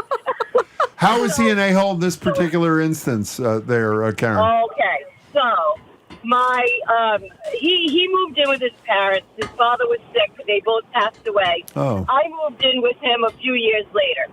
So when I moved in, almost all of his parents' stuff was still there. Yeah. They collected ducks and birds. There are no less than 200 mugs with some type of waterfowl or bird or something on them, in addition to mugs that I had and mugs that my husband had. So it's like, what are we going to do with all this stuff? Good question. So he would not let me throw a single mug away because of the sentimental value of these ducks. It was ridiculous. So we had to sit down in the kitchen and go cup by cup, whether it was something that was significant or wasn't. And we ended up getting rid of, I'm going to say 12. 12 out of 200? Yes, they are everywhere. They're on shelves in the living room, in the hallway, like just everywhere. And so I go to open the cabinet to take out a cup, and like 5 of them tumble out and break. It's like... Well, that's one it's way an to get rid of ongoing them. issue. Now, Karen, I don't want to hurt your feelings, my. but you want to know something? Yes. Your husband's an a-hole. I mean, it's pretty. Karen, thank you for your Karen. call. Boy, that's a sad story, isn't it? You know, people are very mad at us because we haven't distinguished between coffee mugs and teacups. Well, there is a distinction. Yeah, there is a distinction. big distinction. There is a big Mine do both. You can have coffee or tea. By the way, we're getting buried in a text about the smug mug. Dan from Dorchester. My smug mug is wrapped in bubble wrap just to make sure it doesn't break or get dust or spiders in it. Anonymous texter came up with a brilliant idea. Smug toilet paper? Is that the next enticement? That's what I Marjorie think so. calls it, enticement. Our friend Amina says there's one from 2004, a picture of us with our old producer, John Biff Rooney. Yeah, is that true? I guess so. By the way, she's a fabulous person. She is by the a way. fabulous She's person. been with us, and we've met her actually through a couple of decades. She's really a good one. Victoria in New Hampshire somewhere. Welcome to the show. Hi. Hi. So it's Exeter, New Hampshire, and I just had to call in because I am a fan of mugs. I have them above my counter in a cabinet. There are 3 tiers in the cabinet, and my special trick is that I rotate them for the season so that they all get used. So if you're a Christmas mug, round about now, you're up way high. You have to get up on a chair to That's reach right. That's and we right. have the ones that are more spoon-like. So we have that. And my husband drinks tea, but he is. So we have for March Irish ceramic his and her mugs. But we also do have the habit of trying to sift through them and recycle. Can I tell you, that was unbelievable. The seasonal rearrangement is brilliant. I love you have it. to do it. I've been just remiss. I would say you've probably missed a few seasons. My Christmas mugs are still there. You had a question for Victoria? Well, I just wondered, did your husband drink tea out of what? What does he use for his tea? He uses handleless cups. Some of them are Japanese. I mean, he is a real tea snob, but I have to give him a shout out because we've been married 27 years, and every morning since we got married, this guy makes me a latte and brings it to me in bed. Oh, my God. Good for him. A non-a-hole husband. That was good. Victoria, thank you. Anonymous texter has the most important question. It's for you, Marjorie. Obviously, it's a faithful listener. Marjorie, how do you stack your crock pots? Now, the reason that came up, I bought Marjorie a crock pot one year. Here's what Jim does. She told me she didn't use it. Okay. Excuse me. So just to prove a lesson, or whatever that expression is, I bought her another one, and then another one, and then a little bitty one. Remember I bought you a little bitty crock pot? Used none of them. This is something interesting about you, Jim. What? If you like something, you give it to other people, right? Doesn't necessarily mean that really they might like it. Excuse me. So because you like handleless mugs, you give them away. Okay, forget crock that. pots, I guess you have a bunch of Red Bull socks. Can I tell you something? You know why people give crock pots to other people? What? Because those other people don't know how to cook. And as a result, you just throw the crap in the crock pot, turn it on, and you have a good meal. Or they don't want to cook. That was the point. They don't want to cook, which is why after the first crock pot that I didn't use, you giving me the second one seemed a little odd. Okay, I gave you 4, actually. So rims up or rims down? I'd give you First of all, thanks for the crock pot that you left on my desk, Jim. That was really nice of you. She didn't want it. No, it's rims up. Why do you say it was such certainty? All right. So 2 things. One, I guess it depends on if you're putting it in a cabinet or not. If you're putting it in a cabinet, that in theory solves the dust issue because it's in the cabinet. And I hate if there's just a little bit of water in it, and you turn it over, and then if it's a glass, it gets all fogged up. If it's a mug, it could get moldy. You are really gotta go rims up. Gotta go rims up. This is not even a question. Okay, so what are you doing on the show? Boy, that was exhausting. You see, people are very passionate about this. Apparently Edgar was they are. passionate about it. That's right. You got to bring your passion. Why don't you ask him about to the toilet plate. paper? No, don't. Really, we're not doing this. Go ahead. What are you doing on the show? Quickly. So some think this is incredibly ill-advised, myself included. But so we've got a 3-time chess champion coming on, and I'm going to try to conduct the interview while getting destroyed at chess, You know how to play live chess? on the air. I mean, I know how to play chess. I don't know how to play chess well. No. Wow, that should be great. So we'll see. Also, we're going to learn about chess boxing, which is a thing where you're actually boxing and playing chess. Don't think The world is crazy, you two. The world screwed up. I think you stand away from, you hit a bag for a while, and then you sit back down and play some more chess. Ask the chess person if the toilet paper is over or under. Yeah, Please I do mean, that. yeah, We'll be she's smarter listening. than us, presumably. Apparently so. 2 o'clock. Okay. Edgar B. Herrick III. Thank you very much, Edgar B. Herrick III. And thank you all for tuning in today. I'm sorry we didn't get to. We were kind of deluged with cup and mug. Important issue, actually. Yeah, A lot of people. texts and calls. Sorry we didn't get to them all. But anyway, you can keep up with us 24/7 way of our podcast or check out our TikTok page at Boston Public Radio. Tomorrow for Press Play, I love this guy. We're going to have media analysis segment with Anand Girdadas, who is a brilliant guy. Live music with, we're just going to call him a flute player, Jamie Baum, and our media maven, Sue O'Connell. We want to thank our crew, Zoe Matthews, Nicole Garcia, Hannah Laws, our engineer, John the Claw Parker, our executive producer, Jamie Bologna. Special thanks to our BPL staff, Maddie Geyer, Patrick Lally, Juan Jose Cadena. Well, we're not at the Newsfeed Cafe today, so I'll get rid of that. That's a very good point. Okay, stay tuned. Now, you're so nimble. Their cups at the Newsfeed Cafe. What do they do with their cups? We don't know. It's incredible how you can adjust like we're not on a there. dime there. We're not there with the Lennox Hotel either. Okay, but no, we'll be no. there on March 10th. We will. Anyway, the Curiosity Another Desk with smooth Edgar B. outro. Herrick. Go ahead. Jim. Smooth is I my gotta tell middle you, name. That's right. I am really smooth. You are Didn't you smooth. say Edgar? Smooth as silk. Smooth as silk. This would you That's say, my I'm Marjorie nickname. Egan. I'm Marjorie Egan. I'm Jim Browdy. Thank you for tuning in. Have See a you great tomorrow. day. Bye.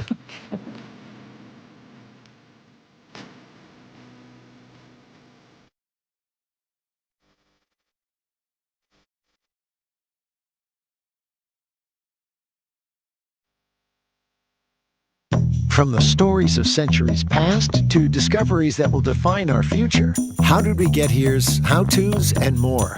Journey with us down the rabbit hole on the Curiosity Desk. Coming up next on GBH 89.7. Support for GBH comes from you. And Bonsai Bar, hosting pop-up beginner bonsai workshops at breweries across New England. Hands-on classes provide guidance in the basics of bonsai design and care in a group setting. More at bonsaibar.com.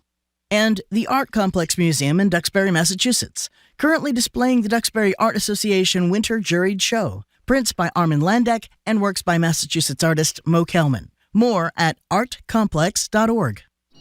You're listening to 89.7 WGBH HD1 Boston. Online at gbhnews.org. GBH News. What matters to you?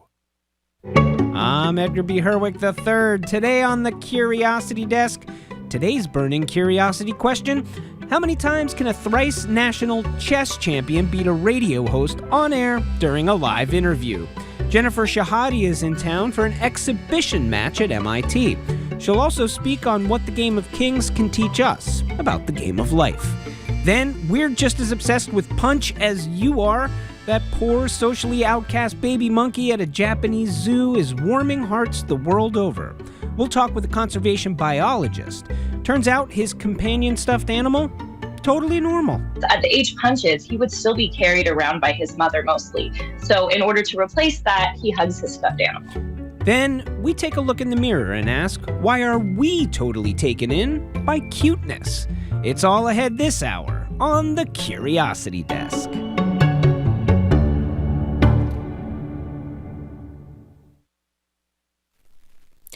Live from NPR News, I'm Lakshmi Singh. The House of Representatives is set to hold a vote this afternoon on a war powers resolution that would halt U.S. attacks on Iran without congressional approval. Yesterday, the Senate voted down a similar measure, mostly along party lines. One of the lawmakers who voted against was Republican Senator Ron Johnson of Wisconsin. He spoke with host Steve Inskeep on NPR's Morning Edition. I think the primary restraint on any president of the United States is public opinion. What you don't want to do in a terribly divided Congress is hold a vote that shows us divided. That would not be good in a war effort. It would not be good for our troops. It would not be good for success in the operation. Did it with the Iraq War? Both Iraq wars. Well, and there was overwhelming support for those.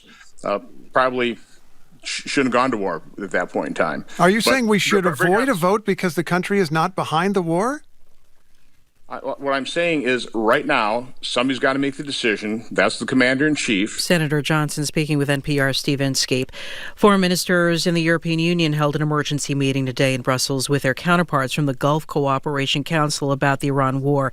Here's NPR's Rob Schmitz. European Union Foreign Affairs Chief Kaja Kallas said the two sides discussed the significant damage drones and missiles from Iran have caused to civilian and petrochemical infrastructure in the Gulf. Iran is exporting the war, trying to expand it to as many countries as they can to sow chaos, and we are calling for stability and seeing what we can do together. Kallas said the same type of drones attacking the Middle East have for years attacked Ukraine.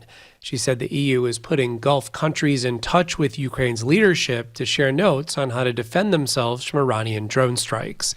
Rob Schmitz, NPR News, Berlin. Montana Republican Senator Steve Daines has announced he will not seek re-election. He withdrew his bid yesterday just before Montana's deadline for candidates to file for the November midterm election. Montana Public Radio's Shaylee Rager has more. Daines, who was heavily favored to win re-election, said in a statement that he's been wrestling with the decision for months. Serving the people of Montana in the U.S. House and the U.S. Senate the past 13 years has been the greatest honor of my professional career. Montana Republican U.S. Attorney Kurt Alme filed to run for U.S. Senate just as Daines dropped out, minutes before the candidate filing period closed. Daines immediately endorsed Alme. President Donald Trump appointed Alme the state's U.S. attorney twice and endorsed his candidacy on Truth Social. Alme has not run for office before. For NPR News, I'm Shaylee Rager in Helena. Earlier, NPR misidentified U.S. Attorney Alme as the state's Attorney General. The state AG is actually Austin Knudsen. At last check on Wall Street, the Dow is down nearly 1,000 points. It's NPR. Good afternoon. With the latest from the GBH Newsroom, I'm Henry Santoro. The Harvard Kennedy School is making contingency plans for active duty military members who get into graduate programs, days after Defense Secretary Pete Hegseth said the Pentagon was severing ties with the universities for being too woke. From our higher ed desk, GBH's Kirk Carapezza reports that some military applicants have expressed concern about whether they'll be able to attend if admitted. In a letter to those applicants, Harvard Kennedy School Dean Jeremy Weinstein says administrators are aware of the Pentagon's move to stop sending active duty service members to Harvard. Weinstein says admitted students can defer enrollment for up to 4 years, well past the end of a second Trump administration. He also says applicants can receive expedited consideration from several peer schools, including the University of Chicago and the University of Michigan. About 8% of the Kennedy School's roughly 1,000 students come from the military. Kirk Carapezza, GBH News. The Boston-based fitness tracking company Whoop says it has plans to hire hundreds of new employees, the majority of which will be based at its headquarters in Kenmore Square. The Boston Business Journal reports the news prompted Massachusetts Governor Maura Healey to issue a statement calling the move a powerful vote of confidence in our economy. In sports, the Bruins in Tennessee tonight for a game against the Predators. The Fleet are also on the road. They play the Sirens in New York. Exhibition baseball. Red Sox are just getting underway with the Phillies this afternoon. Snow showers also this afternoon. This is GBH News. Support for NPR comes from NPR stations. Other contributors include the Robert Wood Johnson Foundation. RWJF is a national philanthropy working toward a future where health is no longer a privilege but a right. Learn more at rwjf.org.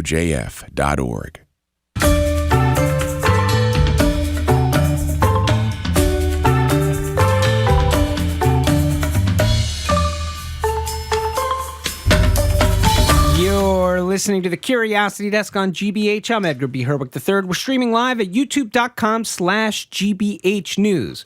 Now, I'm not breaking any new ground here, but, something does not necessarily have to be new to be trendy. And chess is anything but new. The game's origins stretch back some 1,500 years. As for trendy, here's a couple of measures. Chess.com has gone from 10 million to 225 million users since 2020.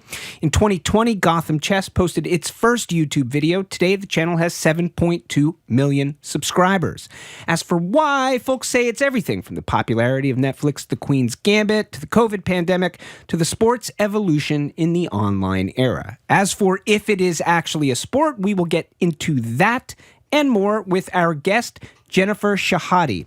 She is a 3-time national chess champion in town for the MIT Sloan Sports Analytics Conference. Her latest book out is called Thinking Sideways, How to Think Like a Chess Player and Win at Life. Jennifer, welcome to the Curiosity Desk. Thank you so much for having me and for battling, right? Yeah, so play a game. Here's the story. For those of you out there listening, you're not going to see this, but we'll try to keep you abreast of what's happening. If you're watching us on the YouTube stream, we have the idea of we're going to try to play an actual chess game while this interview is being conducted. Is it going to work? We have no idea, but we're curious here at the Curiosity Desk, so we're going to go ahead and try it. So you have opened here. You are playing white. I am playing black. And we'll see how long it takes Jennifer to beat me. All right. All right. So here we go. Goes. So Jennifer, chess. We just talked about the overwhelming sort of surge in popularity in chess. Presumably, as a 3-time champion, you have not just come to this game in the last 5 years or something. How has it been for you watching the incredible growth of this sport, in particular online, over the last couple years? Well, it's been pretty beautiful to see. And just to see everywhere you go, people are playing chess. It also is really happening a lot more live. Oopsie.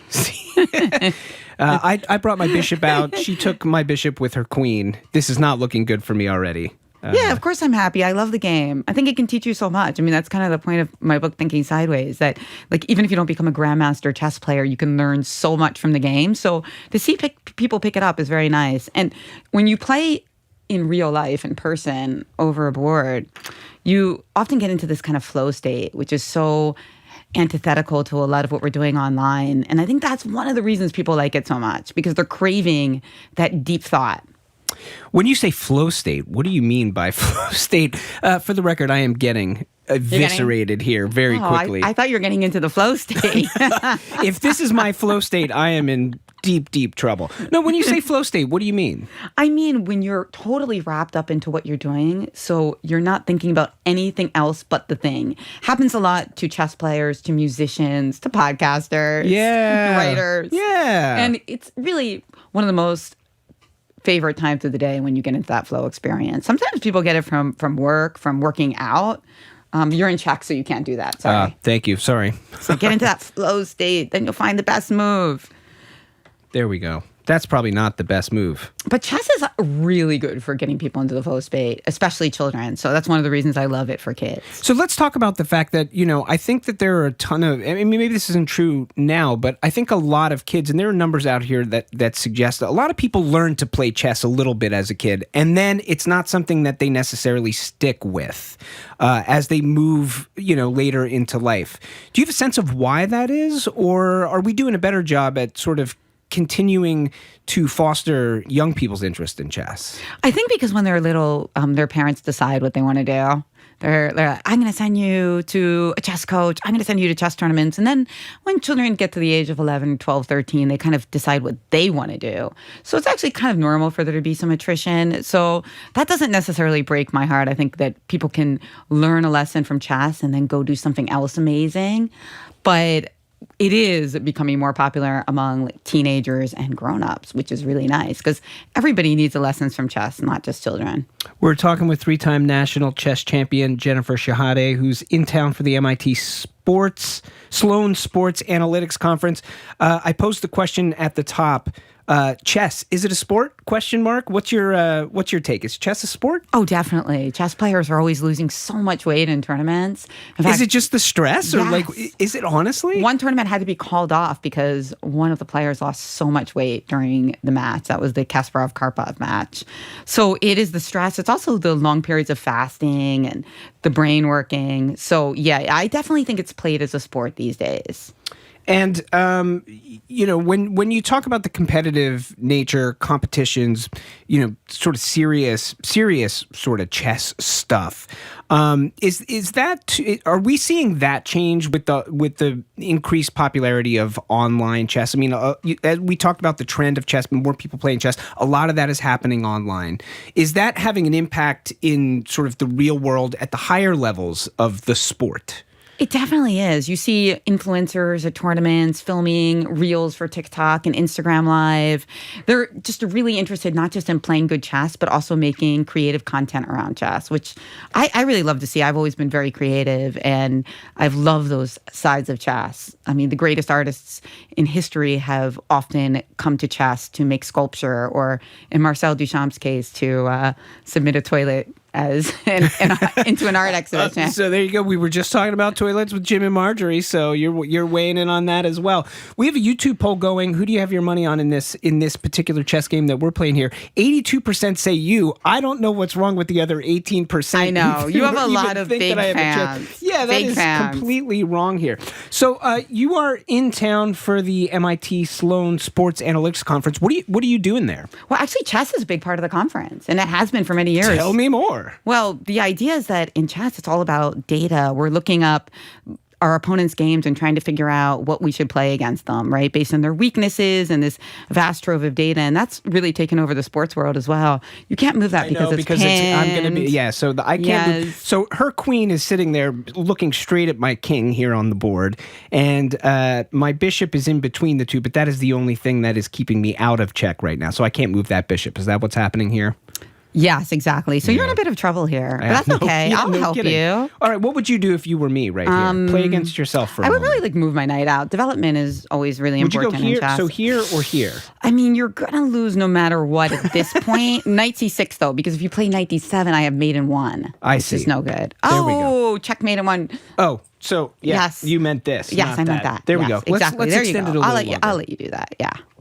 So it's not only that chess is played like a sport, it's also the case that sports are increasingly played like chess. Interesting. Yeah. I buy into that. Now, I talked with Jim and Marjorie before we got going on this show because I've heard this floating around, this idea of boxing chess or chess boxing. That's right. What the heck is this? Well, that's the ultimate contest of brains and brawn. And the idea is that it's a real sport. There are people actually coming to Boston to play it. Okay. And I'm even going to be playing an expo in chess boxing, believe it or not. First time, yeah. So this will be your first. So describe what happens. So chess boxing is a combination of boxing and chess. It's just like it sounds, where you play 3 minutes of chess and then you have a round of boxing.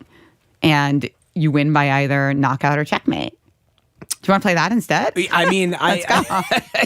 I think anything to help me here. So whose move is it here in our game right now? It's your move. It's my move. All right. Well, we're talking with Jennifer Shahade. She's a 3-time national chess champion. She's in town for the MIT Sloan Sports Analytics Conference. Latest book out is Thinking Sideways, How to Think Like a Chess Player and Win at Life. So I'm losing at this game, but your book purports that there are some lessons, maybe one that I am learning right now, that can help me in life, if not on the chessboard. What are some of those life lessons that you have found here playing this game? Not this particular game against me, but this game in general. I think the most important life lessons for everybody right now from chess is that you shouldn't try to think too far ahead, because you're usually going to be wrong about. So wait a minute. I'm going to stop you right there, because I think one of the sort of general thoughts about chess is the whole thing in being good at chess is you have to think like 12 moves ahead or something like that. Exactly. But you're saying no, not necessarily. No, that's a misconception. It's more important to figure out what to do right now, like that checkmate that I'm threatening into. And if you try to go beyond that, then you're often going to miss what's right in front of your face. Right now, particularly with so much uncertainty in the world, I think that many could agree that 5-month plans are hard enough, let alone 5-year plans. Yeah, no kidding. And so, yeah, this lesson from chess very, very crucial. And grandmasters, champions, we all think this way. So it's more about like when you asked, actually, should I move my knight here or here? That was a good question. You're looking 1 move ahead. Right. Perfect. That's great. If you looked 5 moves ahead, I probably would just checkmate you, right? Right. So let's talk about you in response. I want to stay on that question, because one of the things I hear, I have a couple of friends who are quite good at chess, who really play a fair amount of chess. And one of the things I hear them talk about is development, this word development around like a piece. And I think you said that too. It's good to develop. Yeah. What do we mean when we say develop? And is there a life lesson in the way we develop pieces on the chessboard? Absolutely. It's kind of understanding that in chess you have all of these pieces, and these are kind of like your attributes, like your skills, if you will. Okay. You have your knights, which are really tricky. You have your queen, which is your powerhouse. Yeah. And you have your king, which you want to protect. And you don't want to just use one.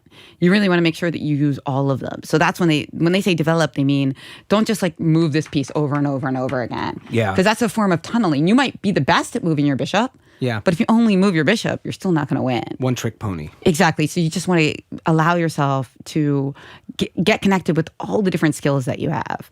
And that's definitely a key lesson in chess. And in fact, they show a direct correlation between how good you are at chess and how much you move all of your different pieces.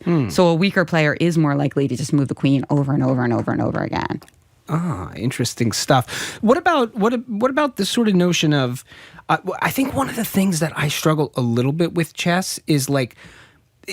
This might sound stupid, but I'm like, what is the goal? You know what I mean? I know that the goal is, in theory, the goal is to win the game. The goal is to capture or, put the king in check from, your opponent's king in check. But in my mind, I think, you can't, it's not the kind of game where you can do that right away, right? Right. So the goal is not clear to me, which is to say, or I guess how to achieve the goal is not clear to me.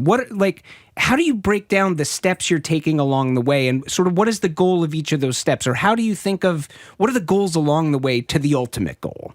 There's developing pieces, which we talk about, and there's also making your own king safe. One of the biggest key lessons in chess that applies to the game, but also to life, is that you always want to be thinking about what your opponent does.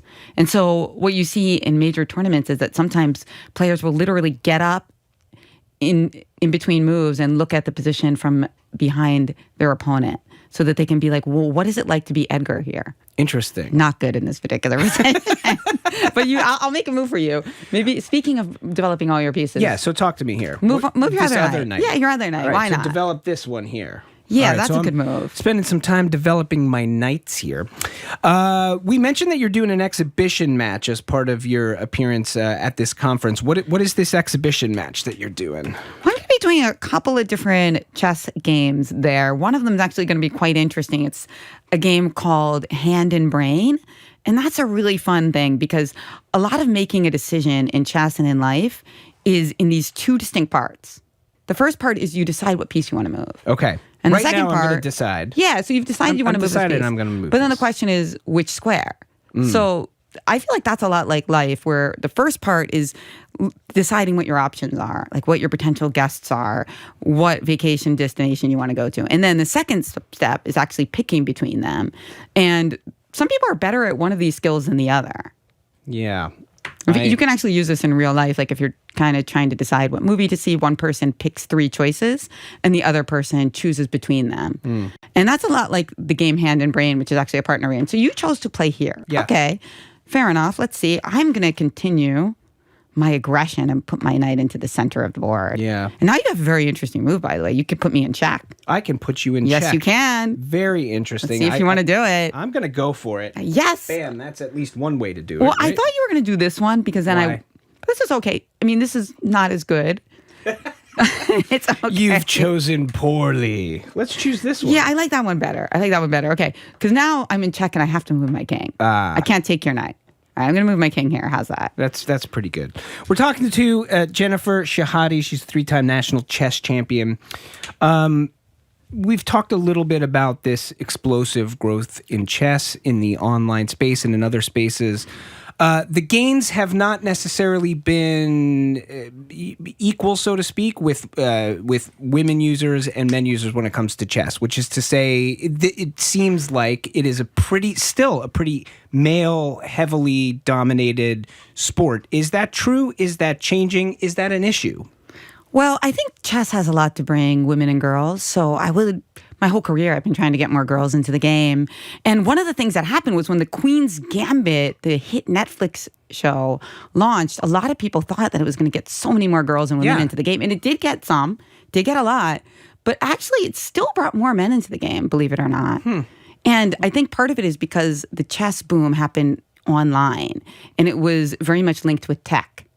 So you actually had 2 things that women are kind of less represented in. Yeah. And that combination is a lot.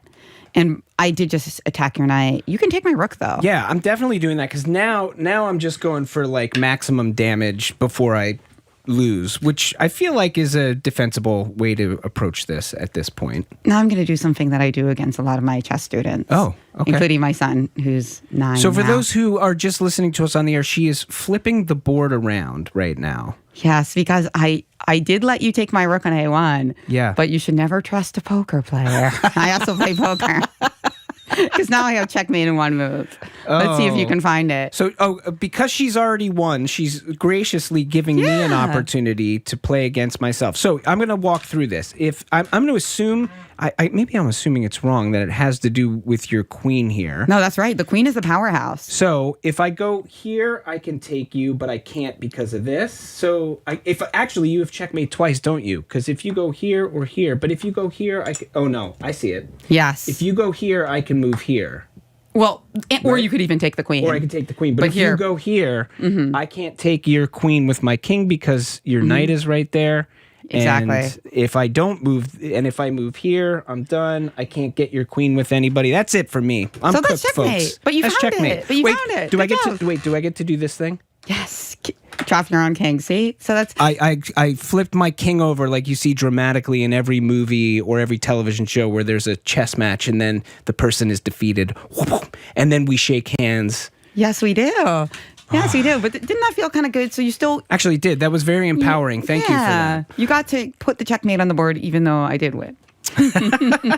You said you play poker as well. You've talked about, at the level you're playing chess at, you talked about that thing of like walking and kind of getting to the mindset of the person you're playing. Is it like one of those things where they say if you know poker really well too, it's like you're not really playing the game, you're playing the person? Like it's kind of like everybody's level is so equal that it's like the advantage is to be found in playing the person. Yeah, there's a big element of psychology in chess these days where you're trying to figure out what's going to make your opponent uncomfortable and get into their shoes. I mean, that's really the essence of game theory, whatever game you're playing, that you're trying to think about your opponent's options and how you can, contest those. And that's another reason for thinking sideways.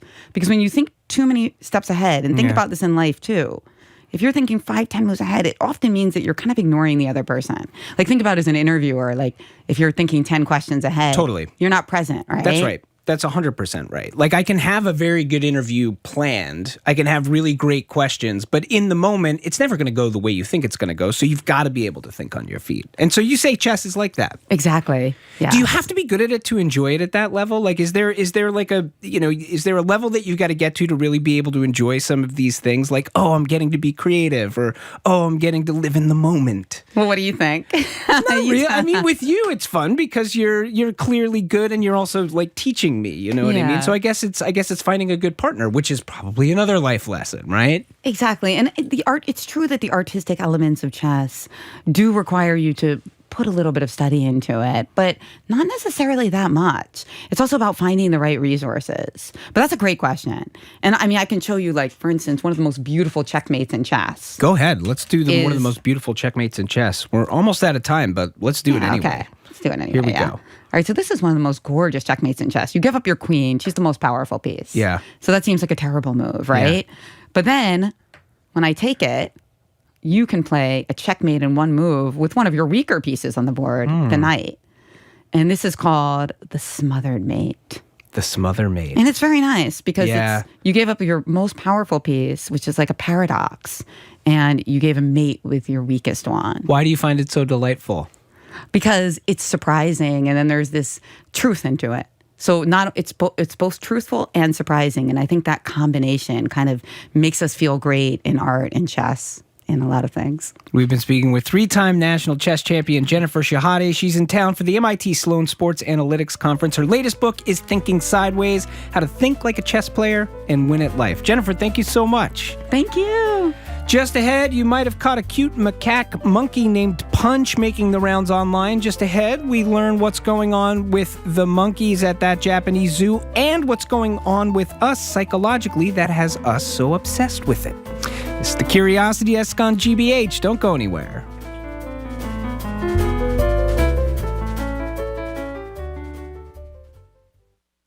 I'm Jared Bowen. Coming up on The Culture Show, Keith Lockhart.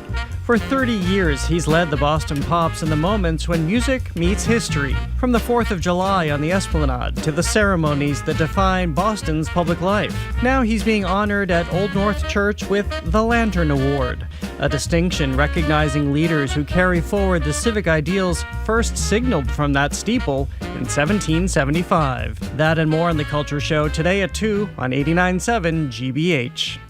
Support for our programs comes from you. And Direct Federal Credit Union, a Needham-based financial institution providing loans, saving solutions, and financial wellness resources for members across every stage of life. Learn more by visiting direct.com. Direct Federal, member NCUA.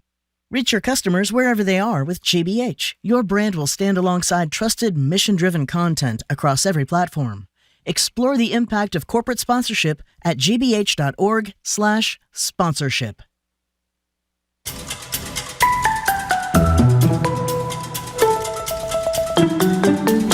Listening to the Curiosity Desk on GBH. I'm Edgar B. Herwick III. We're streaming live on youtube.com/GBH News. By now, you've probably heard of Punch, the 7-month-old Japanese macaque who lives at Ichikawa City Zoo in Japan. Punch was raised by zookeepers after being abandoned by his mother. They gave him a stuffed orangutan for comfort, which has in turn endeared him not just to zoo visitors, but to people around the world, including here in New England. We wanted to know, what is really going on with Punch? Is it normal for a muggy to be so attached to an inanimate object? And is there hope that he can find a way to integrate with all the other macaques at Ichikawa City Zoo? We spoke with conservation biologist Mikaela Gerwing for an expert's eye on this adorable monkey. Starting, of course, with the question, what is a macaque? So macaques are native to Japan. Punch is a Japanese macaque. There are two different species, but he's Macaca fuscata, which is the scientific name of these monkeys. And they live in matrilineal societies, so predominantly based on the social behavior of the females. They live in troops from 10 up to over 100 in the wild, but I believe Punch's group is around 60. Japanese macaques are kind of an iconic species, and you'll see them in zoos all over the world. But of course, you also see them where they belong, which is in the wild in Japan. And when it comes to what's happened here, which is, sort of the inciting incident in this unfolding drama, so to speak, has been characterized as Punch's mother, quote, abandoning him. So I have two questions about this. One, is abandon the correct word? And two, is that an uncommon thing to happen, or is it a common thing to happen? Yeah, so I think the word abandon is okay in this scenario. In the wild, Japanese macaques really don't abandon their infants. It is possible and it may happen, but it would be extraordinarily rare. Now, in captivity, that's a little bit of a different scenario. So specifically in Japanese macaques, around 7.7% of them are abandoned after birth by their mothers. And this is primarily happening in first-time mothers and lower-ranking females, because macaques live in a very strict social hierarchy. So from what I understand about Punch's situation, he was abandoned shortly after birth, and primarily due to the fact that his mom was a first-time mother. And also, from what I understand, he was born during a heat wave, which would have caused additional stress. Now, the difference between wild macaques and captive macaques is obviously the stress of captivity. So there are a lot of different stressors that happen in captivity. And we also have to remember that the captive group that they're living in doesn't necessarily reflect natural group composition. So while the size might be relatively similar to a natural group, the dynamics of it aren't. Japanese macaque females, they stay in their natal group for life, whereas males will leave after puberty and join other groups. But of course, in captivity, that can't happen, which kind of messes with the natural dynamics of the group in captivity. You're listening to the Curiosity Desk. We're talking with conservation biologist Mikaela Gerwing about Punch the monkey. So, what happens here is that the folks at the zoo basically see that he is without a mother, and they toss him a stuffed animal, and the entire world goes, "Aw, that's so cute." What are they trying to do there by tossing him this stuffed animal, and did it work? Yeah, so that's actually a really common tool that is used in all sorts of situations where an infant might be orphaned or abandoned. I work in wildlife rescue, rehabilitation, and reintroduction, and this is a strategy that we use as well when a monkey doesn't have a mother. So all monkeys, but especially Japanese macaques, the mother-infant bond is incredibly important. And when an infant doesn't have their mother, they are lacking a lot of comfort. And so essentially the stuffed animal is provided as a coping mechanism. There was a study back in the 1950s where monkeys were separated from their mothers on purpose, which does not happen anymore. And they were given an option to choose a wire mother that provided them food and nourishment, but like didn't have any sort of comfort or plushness. And then they were provided a towel mother, essentially a plush thing that they could hold on to. And in almost all cases, they would choose the plush towel over the one that was providing food and water, which indicates how important it is to have that physical bond. Because at the age Punch's, he would still be carried around by his mother mostly. So in order to replace that, he hugs his stuffed animal.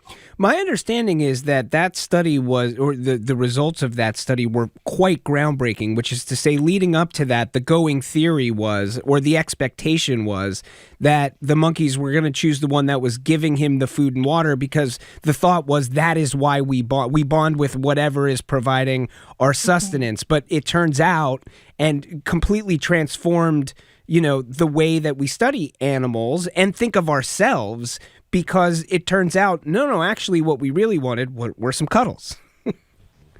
Exactly. And if you've seen videos of Punch, you can see him not only cuddling his stuffed animal, but also looking for that social interaction with the other monkeys in his group. So speaking of that other social interaction with the monkeys, this is, I think, another reason why this story has been so captivating for so many people. And again, I'm going to talk about some of the language that has been used around this, because what has been described is that he was, quote, bullied by the other monkeys. He was, quote, ignored. He was shunned. He was cast aside. He was attacked. I've seen all of these words, and I wonder if we're reading this accurately, or if there's something a little bit more normal, so to speak, about how the other monkeys were interacting with him. Absolutely. So the way that people are viewing this situation is what I would call anthropomorphic, which means that we're viewing it from a human lens and putting human emotions and feelings onto the macaques. But in macaque society, adults will correct infant behavior when the infants are behaving poorly. And the thing with Punch is that because he doesn't have his mother, he does not have anybody to teach him the proper social cues that you need to learn to be a monkey. And because Punch was raised by humans, he really doesn't speak Japanese macaque the way the other macaques do. So one of the situations I saw a video of what happened was Punch was trying to interact with another infant or juvenile, wanted to play. The juvenile was rejecting it. He didn't want to play. And then Punch kept persisting. At that point, the mother of the juvenile came and dragged Punch away. And now people got really upset because it looks really aggressive. But in reality, that mother is doing what she's supposed to do. She's doing her job to protect her infant. And that isn't necessarily an antagonistic behavior. It's just a corrective behavior, teaching Punch, hey, that's not appropriate. You can't do this. And essentially, if Punch's mom was with him, his mom would be teaching him this. But not only that, because it's a matrilineal society, the females rely heavily on help from their female kin, so mothers, sisters, things like that, to help raise their babies. But in a captive situation, first of all, we don't know how his mom was raised. She was likely also raised by humans. And we also don't know if she has family in the same enclosure that can help her. So now Punch is kind of on his own, having to figure this out. So when Punch approached this other monkey to play, he might have been trying to say, hey, I want to play. But because he doesn't speak macaque, the other monkey might have interpreted it as something aggressive or trying to intimidate him. So this is actually a very important thing that's happening so that Punch can learn how to behave socially and to find his place in this hierarchy. We're talking with Mikaela Gerwing. She's a conservation biologist, about Punch, the monkey who has captured the hearts of millions, going viral. you talk about corrective behavior and, the level of aggression with corrective behavior. So, can you kind of put macaques in context for us? Again, we started in the beginning talking about the fact that there are all kinds of different species of monkeys. And I think, in terms of our understanding of their behavior, there's also a huge range in terms of how quote unquote aggressive we see their behavior as humans. Where do macaques fall in that sort of in that line? Are they a more aggressive kind of creature? Are they a less aggressive? Are they somewhere in the middle? I would say they land somewhere in the middle. I think the more aggressive species we're going to see are an ape like chimpanzees. One thing that's really unique about macaques, and although you see grooming behavior in other species, their most important social behavior is grooming. And you'll see videos of Punch now being groomed a bit or trying to solicit grooming. So he's finding his way. He's finding his way.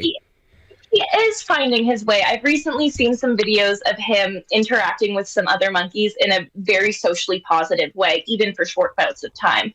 And it looks like that is now going to be interspersed with periods of aggression and corrective behavior, because that's just the way it is. He's also a male. So as he grows up, females inherit their social rank from their mothers. Males find their social rank after puberty, depending on how strong they are, how aggressive they are, all of that. And how do they find it? What is the series of behaviors that sort of sorts, the hierarchy of male monkeys post puberty? Well, you're particularly going to see this in bouts of fighting between the adult males. So if one adult male essentially overpowers another, he'll take his place in the rank. So they basically play King of the Hill, and then whoever's on top of the hill is that's lead monkey. Exactly. But even with that, the males will still interact in a lot of positive social ways. So you will still see the males grooming each other, snuggling, as we would call it in our terms. And so it's such a normal part of their society and a part of their life. And I think when people see it and look at it, it seems like he's being bullied, but really it's not bullying. It's just him trying to find his place. Macaques being macaques. Exactly. Why do you think this has captured so many people's hearts? Why this monkey in particular? Do you have a theory? Well, first of all, Japanese macaque infants are incredibly cute. We can all see that. And I think it's because a lot of us feel like we can relate. I mean, how many of us have clung to a stuffed animal at one point in our lives, whether as a child or as an adult, for comfort?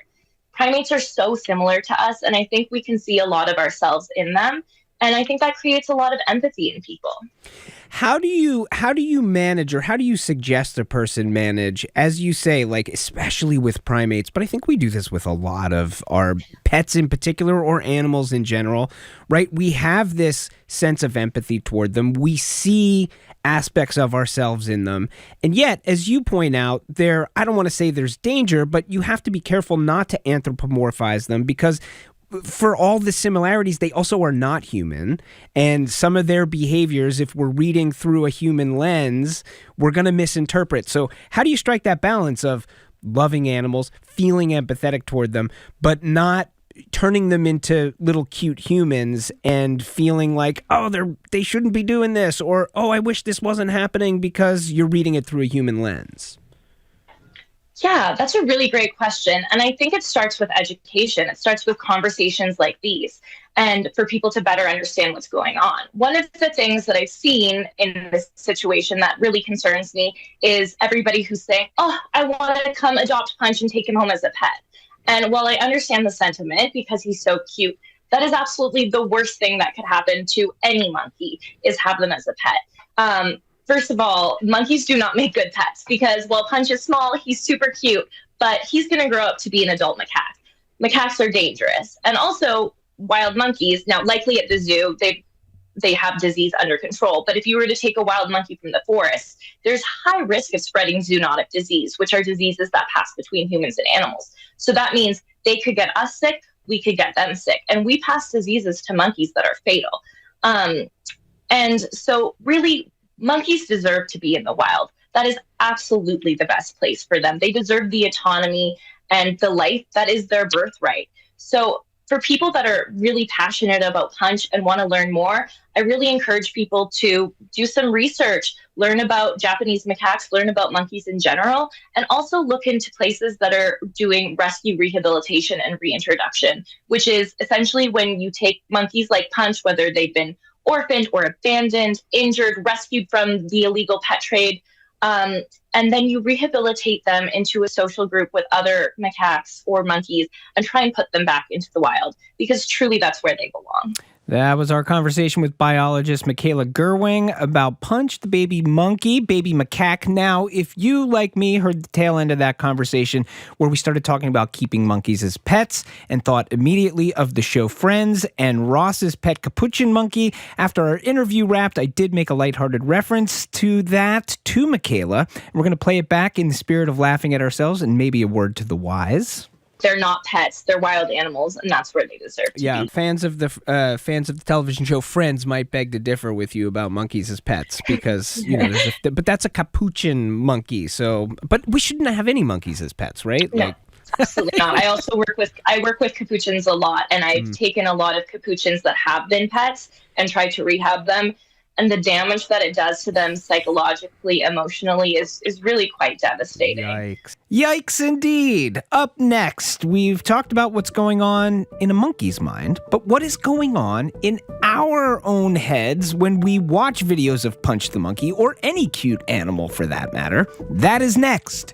You're listening to The Curiosity Desk live on GBH 89.7 and live streaming at youtube.com/GBH News.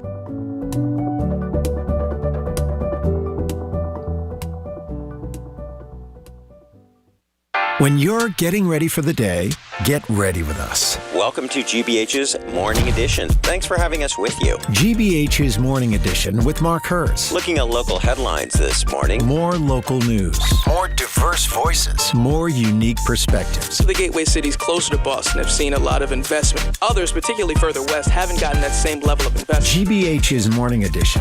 Weekdays starting at 6 on GBH 89.7 and streaming on the GBH News app. Support for GBH comes from you. And Landvest Christie's International Real Estate, an independent brokerage representing residential and investment properties for buyers and sellers across New England and the Adirondacks since 1968. More at landvest.com. And Cambridge School of Culinary Arts in Porter Square, offering teen and adult recreational cooking and baking workshops, series, and cooking couples classes for culinary enthusiasts. CambridgeCulinary.com.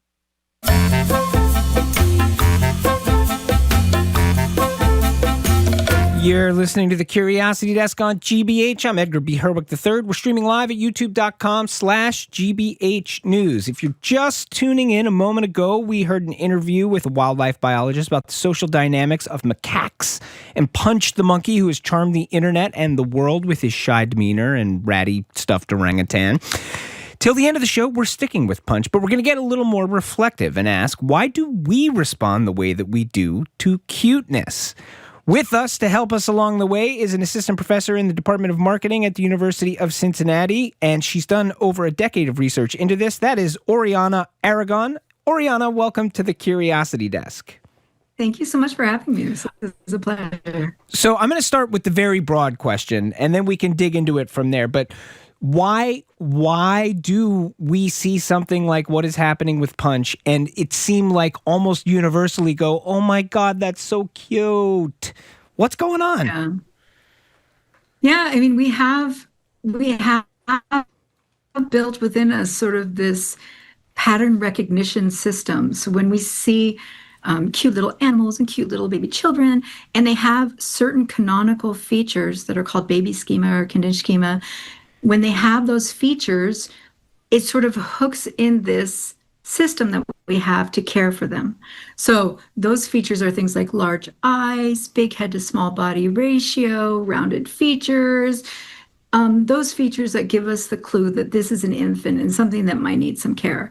And so once we see that cuteness and once we identify that something's cute, for most of us, we have this cascade of things. We want to protect it. We want to nourish it. We want to care for it, to nurture it.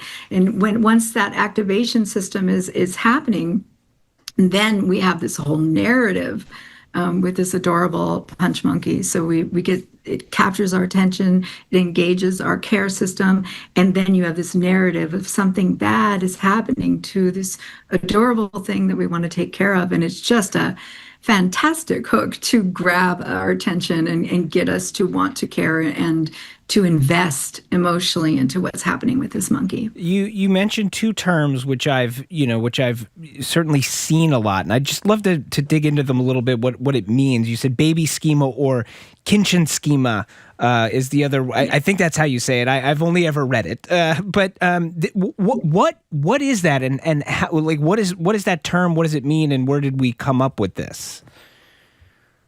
We have a lot of research on this baby schema, we'll call it, phenomenon. So it started with Konrad Lorenz way back, 1950s, and figured out that there were certain physical features that cue in that something is infantile. And we make this appraisal when we see them that it's cute. And then once that appraisal has been made, attention has been captured, and now these care systems start to initiate. And they were evolutionarily sort of developed systems that we will care for our young because, our young need a lot of work, a lot of care, a lot of repetitive viewing and caretaking on a daily basis for years. And so you need a really strong system to make sure that the caretakers of a human infant are engaged and that we will persist in taking care of that infant. What's really interesting about these features is that when they appear on baby animals or even products, like think of the VW Beetle, like with its rounded features and big headlights, like the big eyes and the rounded features of a baby, you get this feeling that it's cute, even though it's a car, right? Yeah.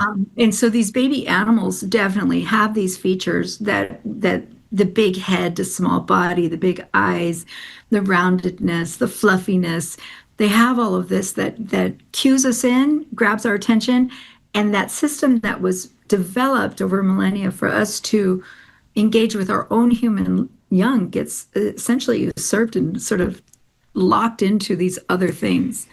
Is it something that is happening kind of beyond our awareness or beyond our control? Is it one of those kinds of systems where it's just like you don't have any control over this? This is just something that happens immediately.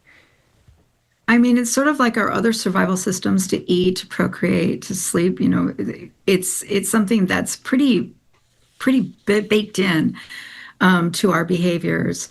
So yeah, it happens. It does happen. We do have research showing that it happens even at an unconscious level. We've looked at folks looking at their EEG, their brainwaves, their attention signals when they're looking at these cute pictures of babies and things. And we see that engagement, particularly for people who have any desire for a child at that moment. Even if you don't mention or bring up the topic of them having a desire for a child, you see this it's just really. Oh, really? That has an impact. It really does. Yeah, that's our newest work. It's been shown at a few professional conferences and it's written up and going out for publication. But yeah, the newest work shows these amazing effects of sort of that current desire for child or grandchild or pet. But anyhow, back with Punch, Punch has those features. And so it's going to capture attention. Whether or not we remain engaged, it will capture attention. And that's sort of the portal for that care system to then enact. And then once that's enacted, this narrative becomes super impactful. This narrative of something happened to him and he's been left alone. And even the stuffed animal, right? The stuffed animal, like us as human babies, we get stuffed animals to sort of help us with stress and trauma or just to play with. And then he has his, so we can identify. I think your last expert on was talking about that, sort of just being able to identify with what the monkey's going through in a way. Yeah. You listen to the Curiosity Desk on GBH. We're talking with social psychologist Oriana Aragon about why we respond the way we do to cute animals. Oriana, you have done specific research into something which I absolutely love, which is this weird cute aggression thing that happens, which I definitely have. That idea of like you see something cute and you're like, I want to eat it, which is super weird. It's such a super weird feeling, but it is one that I absolutely relate to. And this is something you have studied, so I want to talk about this. Oh, all right. What is going on with that? What is going on? So our early work, our first work, we thought that it had to do with emotion regulation so that, you could get out sort of all of that excitement for the cute being, or even just longing to touch it when you can't, or, when it's a photo or a video. Or so funny because you'll see the cute aggression even if you're not in the presence of the cute thing, right? And it ended up being somewhat that, in that when you do that cute aggression stuff, we do sort of come down off that cute high a little bit easier, right? Rather than staying up there, it does help us to regulate to come down. But further research, we found that, actually, it seems that people who do the cute aggression actually are a little bit more malleable. They're able to go up and down a little bit more easily. So we don't know chicken or egg on that one. We don't know which one comes first. But we went forward and looked at these. We looked at we contrasted cute aggression, which was the like you just want to pinch it, squeeze it, grr, growling, showing of teeth, which grandmothers and aunts the world over. Yeah. Yep. Right. Or the cute sadness, which is a pronounced pout. Oh, interesting. Yeah. So if you take a picture at that moment, it's just a very pronounced pout, downturned eyes, distressed brow. So it looks like I call it cute sadness. So we contrasted those two. And what we found is that people have a very strong idea when we asked people who caretake babies. And we asked them, well, what would you think if you saw someone approaching with either the cute aggression or the cute sadness? And it sends a really clear signal. So when they approach with cute aggression, they have a feeling that this person's going to rev up this baby. They want to play, right? Yeah, they're going to wind this baby up, yeah. Yeah, and when they see the cute sadness, they have a feeling that the person wants to just like soothe and calm the baby. And it's funny, when they see just a simple smile, this person's approaching with a smile, they don't know what they want to do, if they want to rile them up or relax them. So I think what's happened is, for a very long time, more than one primary person would take care of babies, particularly when we were working in groups. And I think that these are signals that help those others in the group understand how you want to interact with their baby. And I think that having that sort of social coordination of knowing how you're going to behave with my baby helps me to understand how I want you to behave with the baby, and to know sort of what's coming in this very sort of, they can be delicate situations because babies are vulnerable and delicate.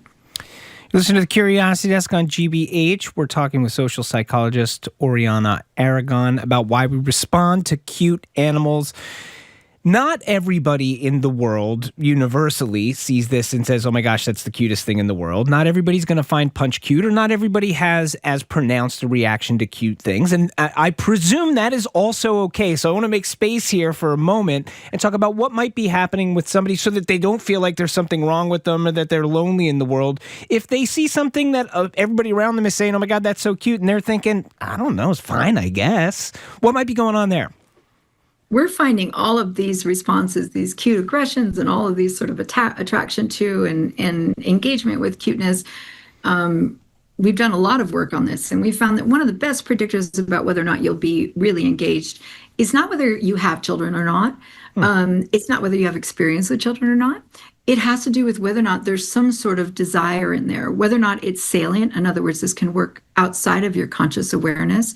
But if you know that you would like a child or a grandchild in your life, where there's this space in your life for a cute entity, even a puppy, if we're talking about animals, right? When there's that sort of latent desire that it's within you, that's when you really get a nice big hook. Like people will really, really accept and be interested in the cuteness. And we find that the biggest predictor, like we looked at all kinds of things. We've been doing this for about 6 years, just looking at this phenomena. The biggest predictor is whether or not you currently have a desire for a child, grandchild, pet. And if you don't, it can actually, you don't engage as much. And in fact, we have like a cute lash where you can actually disengage from commercials and products and things that remind you of cuteness.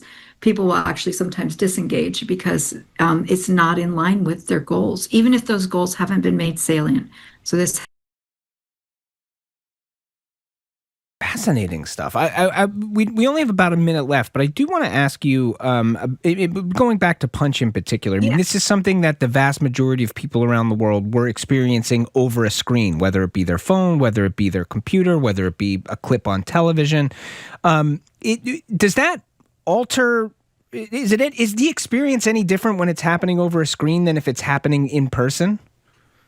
That's a great question. And our first thoughts way back in 2012 when we started this were like, it can't possibly be as strong on a screen as it is in person. No, I mean, having something on a screen still engages that system, that old system to get us to caretake our young. It's amazing that it does. It's a very strong and well-developed system. And like I said, most of us are engaging somewhat. It's just you get that gradation depending on sort of your life goals at that point, whether or not you want to include something small. So with Punch, you see this large reaction. I think the cuteness grabbed attention, and then you have the narrative that's consistent with, like, think of Disney's Dumbo. Think of times that you have these adorable characters that are non-human, that are rejected by others. And Dumbo had his blanket, Punch has his little stuffed animal, So how all of these things sort of relate works. All right. We've been speaking with Oriana Aragon. She's a social psychologist and assistant professor in the Department of Marketing at the University of Cincinnati. Oriana, thank you so much for your time. You're welcome. And speaking of cute creatures, Jared Bowen is with us. Sorry, I had to do that as a segue. Wait, who's behind me? Yeah, no, we were talking about Punch the monkey. Have you followed that at all? The cute little monkey. He's a cute little monkey, and his mother abandoned him, and they gave him a stuffed animal, and everybody's losing their minds with the cuteness of it. But apparently, he's doing better now. Well, that's good. I'm happy. Yeah. I do love animals. I come from a family of vets, so Yes. I love animals. Not punching them, though. What do you got happening on the Culture Show, Jared? I know, that wasn't the thing. Keith Lockhart is here because amazing. We're usually talking about everything that he does with the Boston Pops, and we will talk about that, but by way of how he's being honored by the Old North Church with their Third Lantern Award, and this is really giving him huge props for all he has done in this city to bring music to civic life. So we'll have that conversation. Congratulations, Keith. It's a huge honor. Huge. He follows Ken Burns, who received it last year. We'll talk about To Kill a Mockingbird at the Umbrella Art Center in Concord. Its director, Scott Edmiston, joins us to talk about staging that story in this time. And then Julia Swanson is here. She is our regular public art eye out on the ground. She'll Love talk that segment. This time, me too, about Winteractive and the Boston Public Art Triennial, looking at these two recent major efforts in our city of Boston. Tremendous. The Culture Show coming up in just a minute and a half or so stick with us. The Curiosity Desk is produced by Aidan Connolly, Rachel Armani, Olivia Corcio, Hannah Loss, and Nicole Garcia. Patty Daniels is our ever-steady hand. Our engineers, John the Claw Parker. Special thanks today to Brad Lewis, David Goodman, and Andrew Masua. We will be right back here in 23 short hours on GBH 89.7 and streaming on YouTube. Until then, I'm Edgar B. Herwick III. Stay curious out there. What's trending? What's interesting? What's going on around town? We're talking all things arts and culture on The Culture Show, next on GBH 89.7. Funding for our programs comes from you. And Babson College, where students can learn to lead with impact and become a driving force for change. Babson's graduate virtual open house is on March 18th. Registration at babson.edu/gradopenhouse. It's the origin story of America the way only Ken Burns can tell it. And now you can get a behind-the-scenes look at how the documentary came together. Tune in for The Making of the American Revolution tonight at 7:30 on GBH2.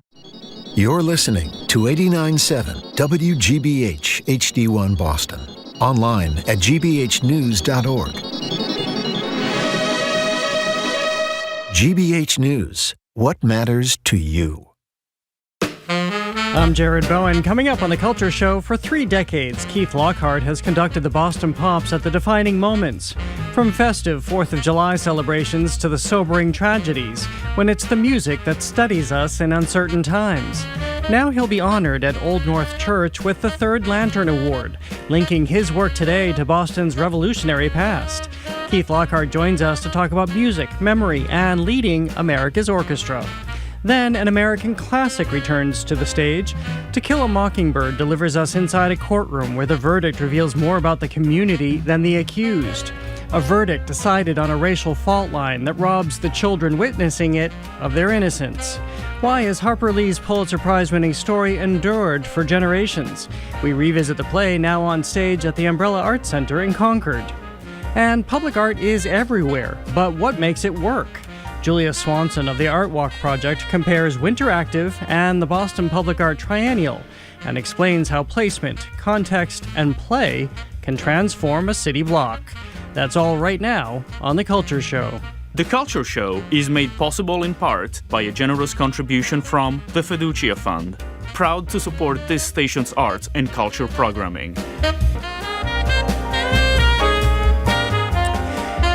I'm Jared Bowen. This is The Culture Show. Before we begin the show, we have some breaking news. President Trump has fired Kristi Noem as Homeland Security Secretary. He's announced he'd like Republican Senator Markwayne Mullin to replace her. Mullin is an American Cherokee politician and businessman serving since 2023 as the junior United States Senator from Oklahoma. He was elected in a special election in 2022. He's described as a pro-MAGA Republican and has the distinction of being a former undefeated MMA fighter. Stay tuned to WGBH for coverage throughout the day. But right now...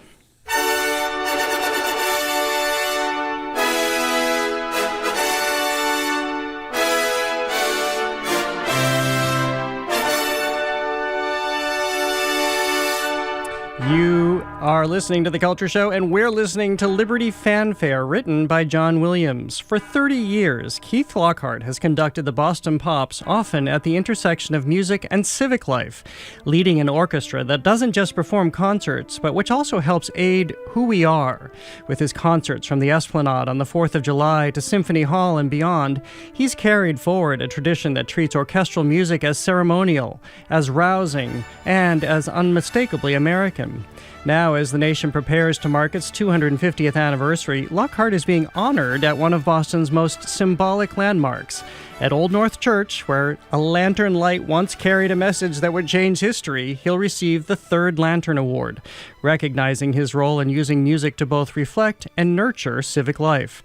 The event takes place on April 16th. I'm happy to share that I will also be there as co-chair of the event honoring Keith. Keith Lockhart, welcome back to the show. I got some news out of this. Oh, I'm glad you're going to be there. Oh, you didn't know? Surprise. I'm a little less nervous now. Thank you, Jared. Good to see you. Good to see you as well. And this is so fitting. I knew this was coming before you did, actually. But what I didn't know, speaking of surprises, is that you already had a pretty great affection for the Old North Church. Well, I don't know how they could tell that, except that when I was talking to the executive director of the Illuminated Foundation, I started reciting the poem.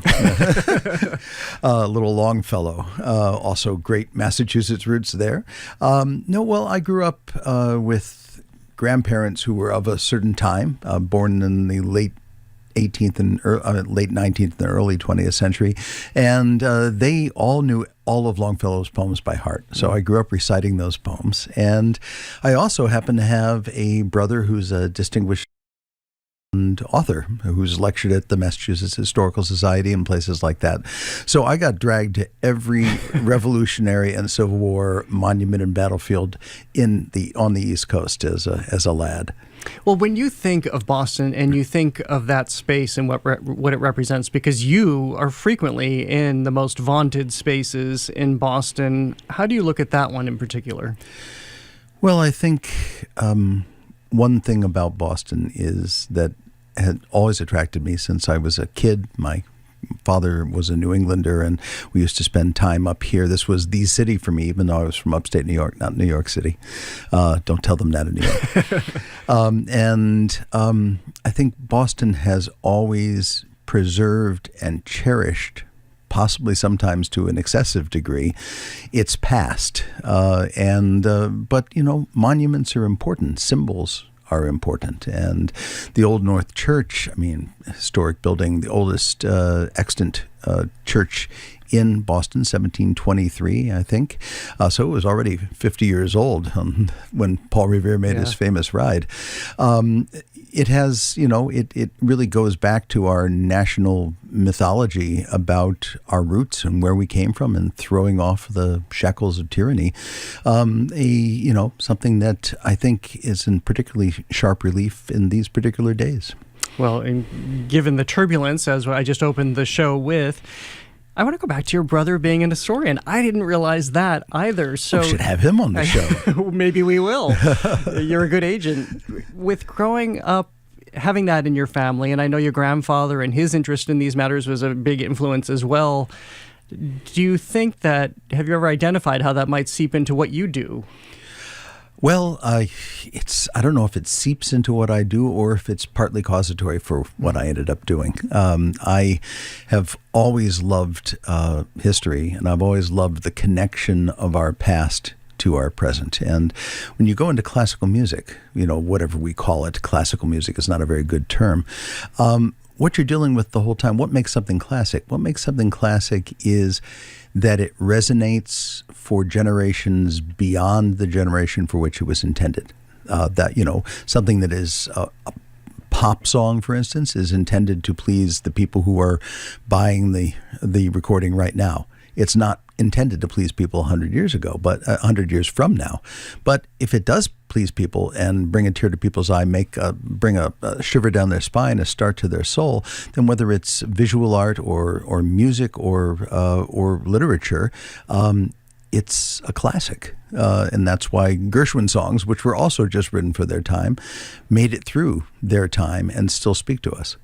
Well, I love how the phrasing of what the Old North Church and Old North Illuminated, the foundation part, which is part of this award, has how they framed why you are the perfect choice for this honor because of what you have done for civic life in Boston.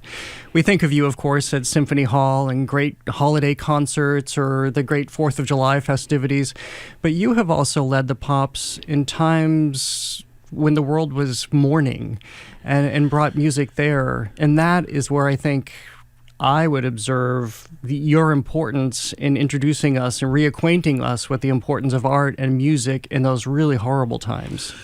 Wow. Those are they're horrible times on a personal level for me, too, just like all of us. After I've been here for 9/11, and I was here for Sandy Hook and the Marathon bombing, and seemingly just a catalog of catastrophes, some of which have really affected all of us on a personal level, some of which have scared us deeply. I particularly think about 9/11 and the Pops doing the first Super Bowl after 9/11, and we did Lincoln Portrait, which is, which in a similarly frightening time, Lincoln spoke to the nation and talked about the birth of a new nation in freedom and dedicated to the proposition, et cetera, with the voices of the 5 living at that point U.S. ex-presidents and a video that just kept staring down into the hole where the World Trade Center had been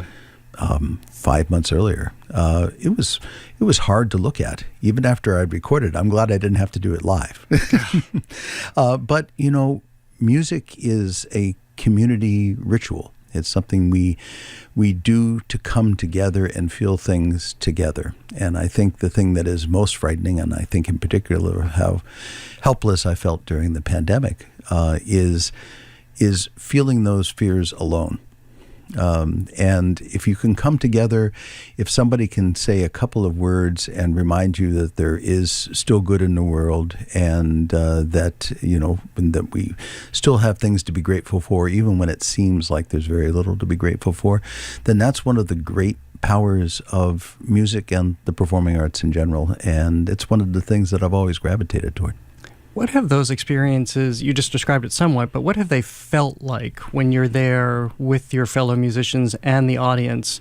I think of the Boston Marathon bombing and September 11th and being in museums where so many people went. It was really interesting to me, actually, that so many people sought out museums and those galleries were quiet. It wasn't the same noise. So you it was felt reflective. Yes. People were going there to perhaps stare at something that had always meant something to them and see if it meant something different this time around.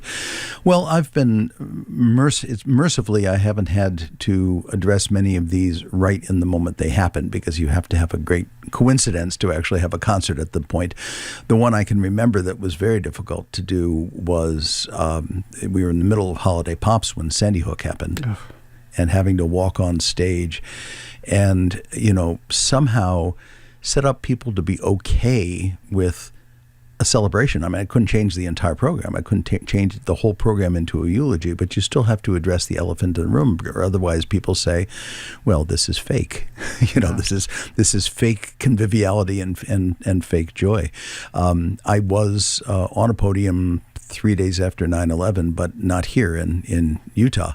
And that was a similarly fraught sort of experience.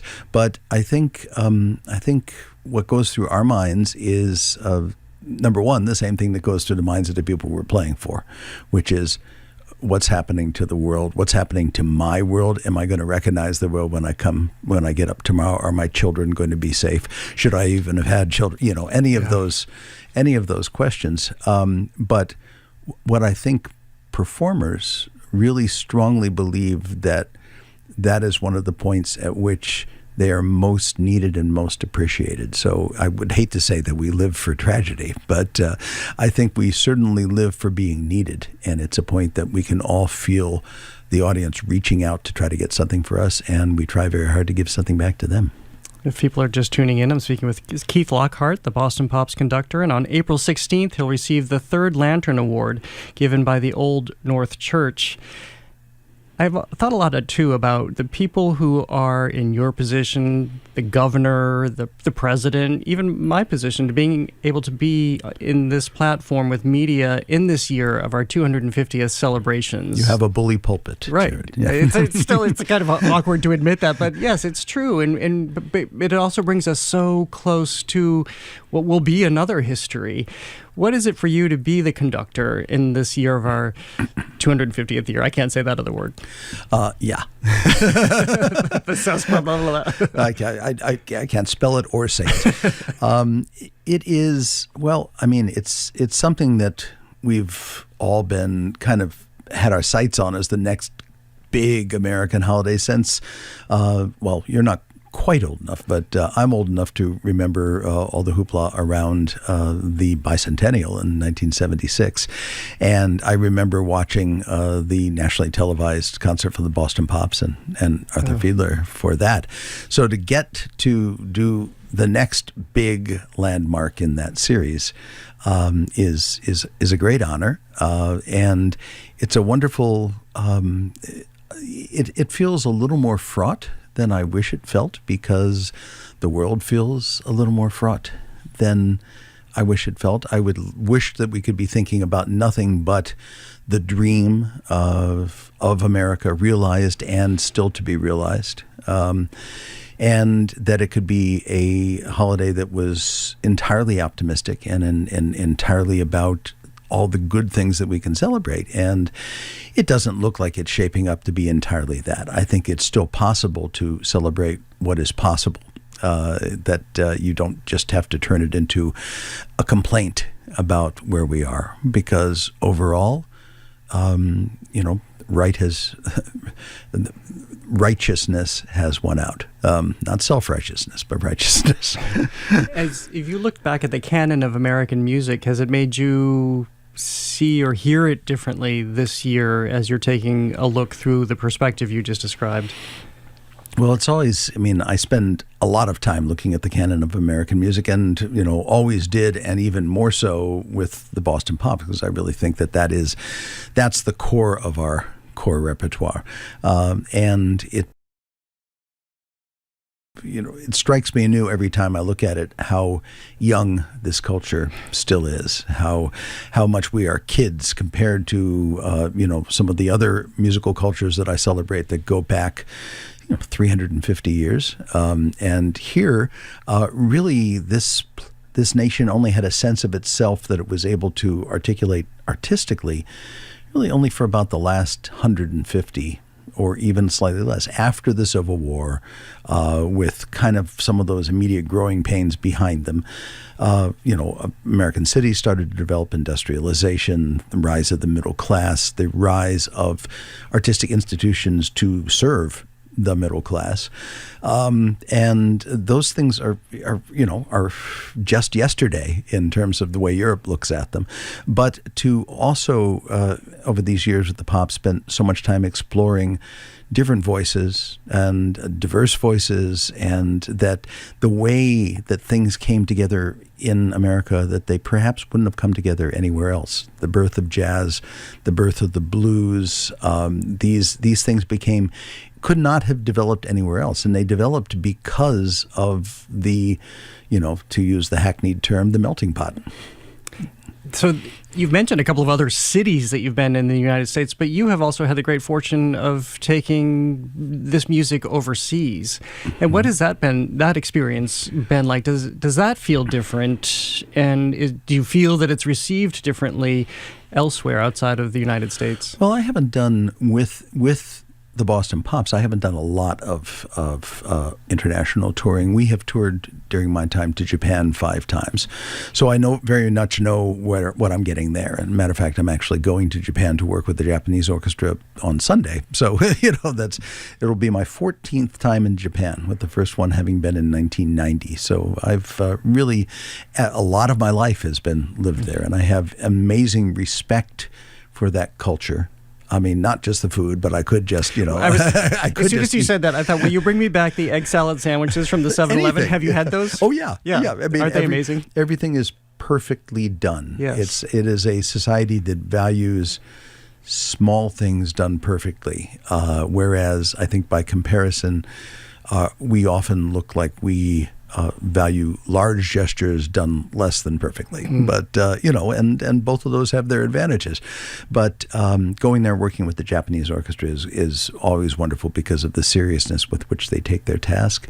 Japanese audiences are so respectful that, my quip as a conductor is, it's tough to be not facing them because you're always afraid they left because they're so quiet. You get to the end of a movement and you don't hear a cough, you don't hear a page turn.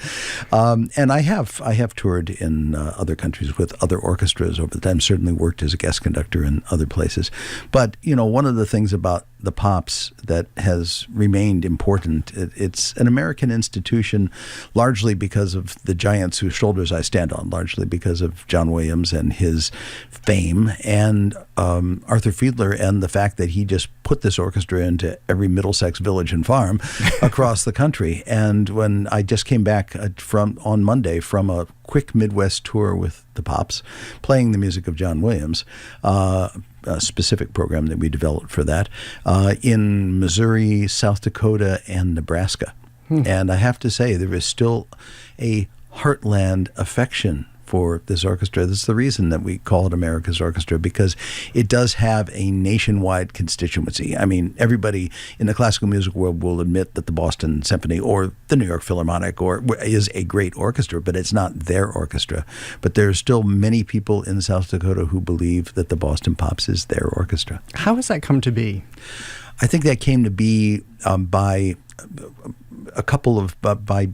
Fiedler being a media pioneer. By the time most households had a Victrola, one of the 78s on the Victrola was a Boston Pops recording. So people remember back to their grandparents' days, and their grandparents said, well, this is the end-all and be-all of classical music organizations. It's the Boston Pops. And then in TV in 1970 with Evening of Pops, which ran till 2004, we had a chance to, you're talking about this a lot these days, about how important NPR is and how much threat there is in the current cuts. The threat is probably not as much as tough as it's been here, I'm sure, as it's not as much for Boston as it is for Brookings, South Dakota, which is where I was, where South Dakota State University is. And I'm sure there is an NPR station associated with the university there that does not have the kind of pockets that GBH or its supporting community have. But especially in the 70s, before cable bundles and stuff like that, a lot of these places only got one station. and it was PBS. And so they grew up with Arthur Fiedler, and that was what a conductor looked like, and that was what an orchestra sounded like.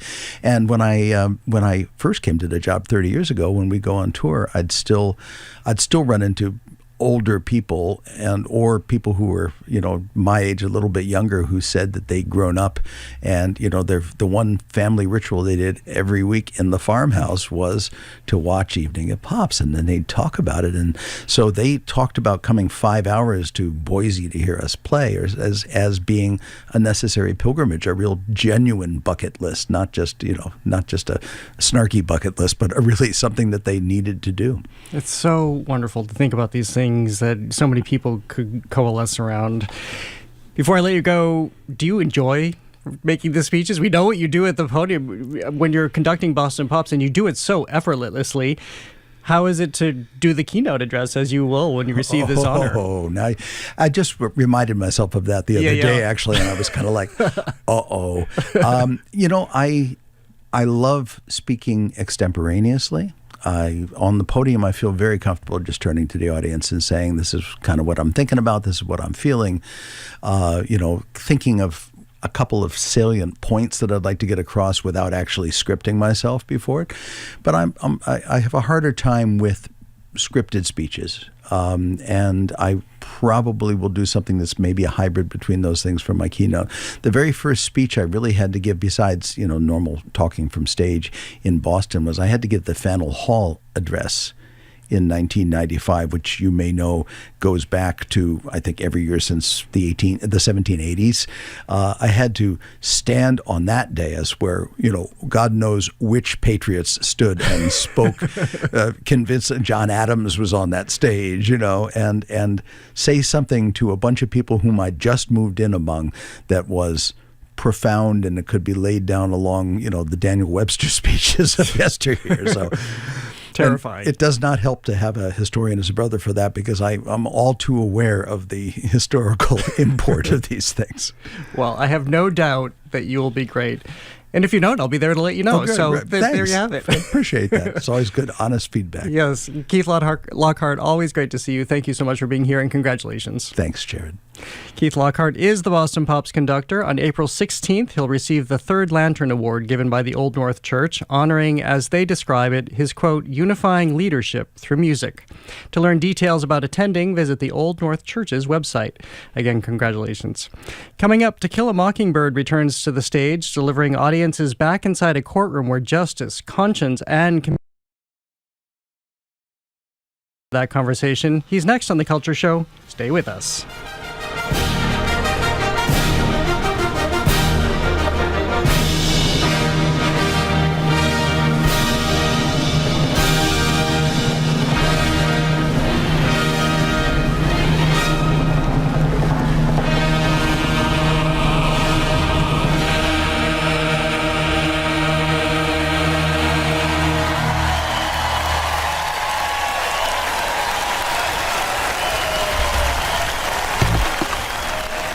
The Culture Show is made possible in part by a generous contribution from the Fiducia Fund, proud to support this station's arts and culture programming.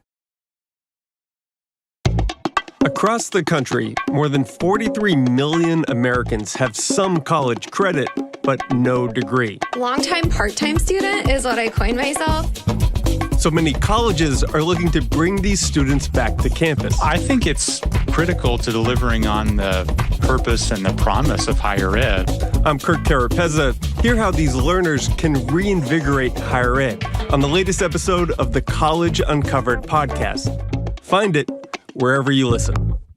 Funding for our programs comes from you. And the Bach Center's Folk Americana Roots Hall of Fame, presenting its annual induction celebration March 24th at the Bach Center Wang Theater, honoring influential artists with tributes, live performances, and an onstage dinner. FolkAmericanaRootsHallOfFame.org.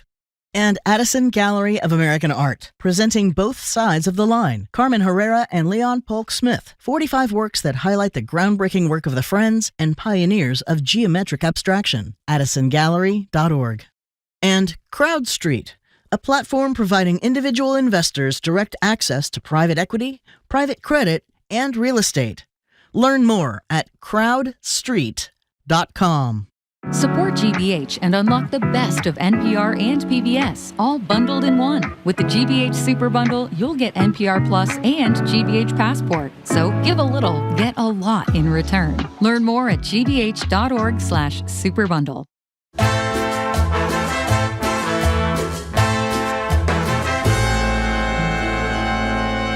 I'm Jared Bowen. This is The Culture Show on 89.7 and streaming on the GBH News YouTube channel. At its core, To Kill a Mockingbird is about what happens when the truth is clear and a community is at pains to avoid it.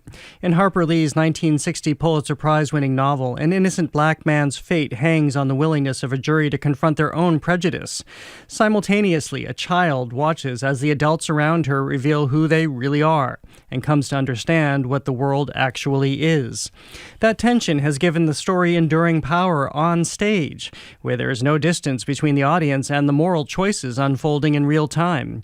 In his new production, director Scott Edmiston brings a spare, unsentimental adaptation to the Umbrella Art Center in Concord, where To Kill a Mockingbird plays through March 22nd. Scott Edmiston joins me now. Great to see you again. Thank you. You too, Jared. Well, tell me about, I'm interested in these words that you've chosen to describe it. Despair, to look at, and unflinching to look at this story. What does that mean as you looked at the story anew? Right. Well, who doesn't love To Kill a Mockingbird, right? I mean, are you a fan of the book or the movie? Or both? Well, both, of course. Yeah. I try to at least every, I don't want to over-exaggerate, but every 5 years pick it up, and if not read the whole thing, at least read a lot of it again. Right. Well, do you remember The Great American Read? It was chosen America's favorite book in 48 states. It's sold 45 million copies. Yeah. Like, that's twice The Great Gatsby. So that's a lot to carry, right? That people love these characters and love this story so much. So if we're going to do it on stage, part of what you're confronted with is, how do I deliver the thing that people love most about it, but feel like I'm giving them an experience that's going to allow them to see something new or feel something new that maybe they didn't by watching the film or rereading the book. So I try to just really emphasize the theatricality of it, almost in a kind of Thornton Wilder, Our Town kind of way, right? Just kind of strip it away from the realism. If you want the realism, watch the movie. It's divine. It's gorgeous. But I wanted to make it really a unique community event. So the characters talk to the audience. We treat the audience as the jury. So when Atticus Finch gives his closing argument to the audience, he just talks right to us, right? I'm getting goosebumps thinking about this, actually. Right? For real, yeah. Yeah, so that it's us making those decisions, or what would we do if we were in that situation, which, of course, also is so related to the themes of the story, which is about empathy, about Scout, as you said, learning losing her sense of innocence, losing the wonder of childhood, and kind of learning that the world can be a cruel and a hostile and an unjust place. So like asking us to, like, how do we develop empathy? We as the audience are trying to develop our empathy as we sit and watch it. Another way, so also we treated it as a memory play, Jared. So instead of realism, we're looking at it through adult Jean Louise's eyes as she's thinking back on her childhood and what helped her become who she is. Then one of the things that's so cool about the novel is that you feel you have both a child's voice and an adult voice at the same time. Do you know what I mean? And so this kind of combines the two. So we have an adult actress playing, Amelia Broom playing Jean Louise, the adult, and then we have a child, Shelley, who's playing Scout. So you get both. So as she's looking back on this, memory is fragmented. Memory is spare. There are certain moments that pop out. There's certain moments that are maybe her perception of what happened, but we don't know that they're actually factual or based on evidence. So that's what led us to the spareness and the lack of sentiment. Well, I'm so struck. This is another great reason to go back and revisit works that you really, really love, because as you age, you change, your life changes, the people around you change, and then you see stories differently, and you understand things because we have more context, we have more history, so we find a different way into it. And I think if I think about it now, I think about that loss of innocence and how aware children actually are and how little credit they're often given. But what is this moment for the young scout as she's very quickly processing what's happening around her and understanding that goodness will not prevail? Right. She also comes to understand at the beginning of the story, and it's very clear in this adaptation, she's ashamed of her father because he's old. He's older than the other dads in, her school friends.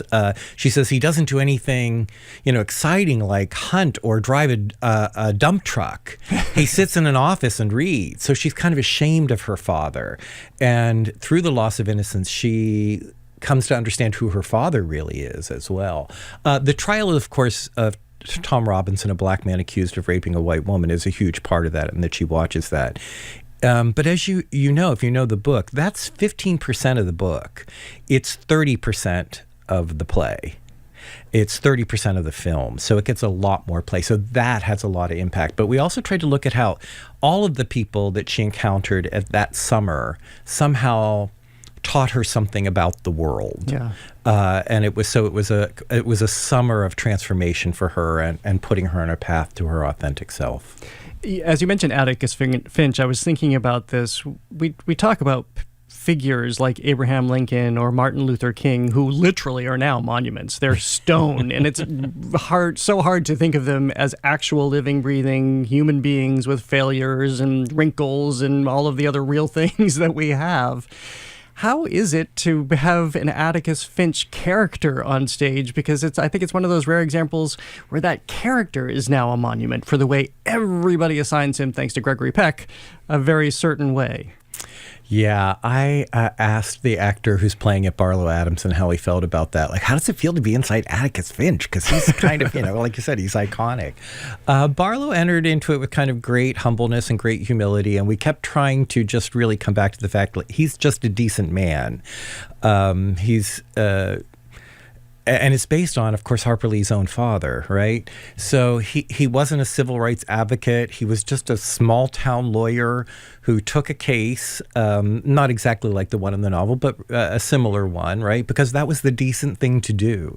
So he had to keep trying to make sure that what he says doesn't sound like platitudes or kind of election speeches or anything. He's also just trying to figure out in a very difficult situation what's the right thing to do. But Jared, I have to just honor what you just said prior to that, which was so valuable.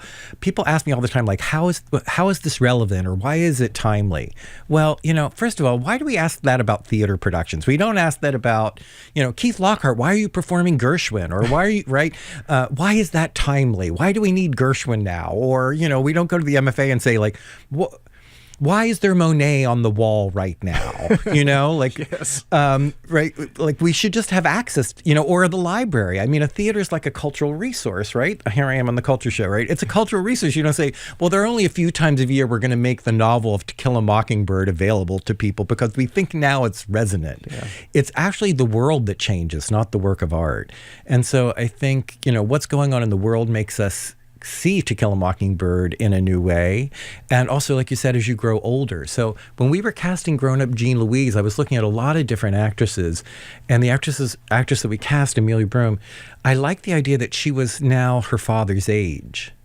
So what does Scout know now? And what does she look back and learn about her father, as we sometimes do? Because a lot of the story is about fathers and children, yep. Right? So what was my parents seemed so old, but now I look back, she says, oh, he was older, he was nearly 50, he seemed ancient to us.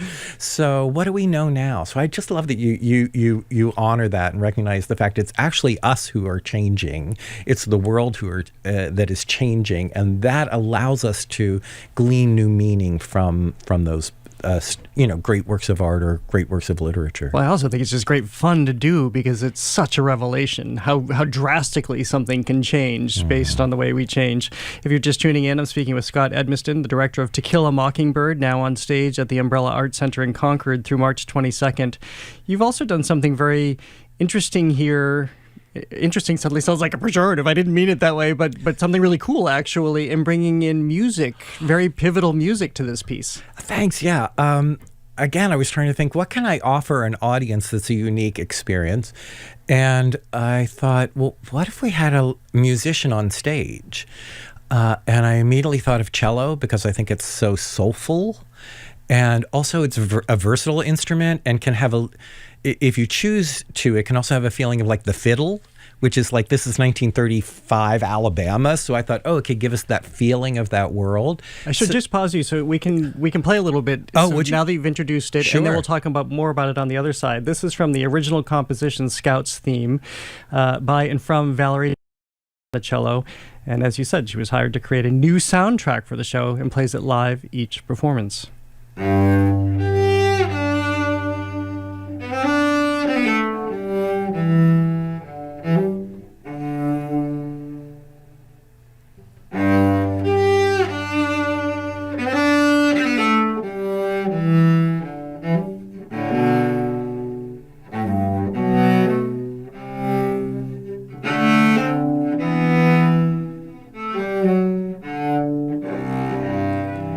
So how does this work? Isn't that beautiful? It is beautiful. More goosebumps. You've done that to me twice in one segment. That never happens.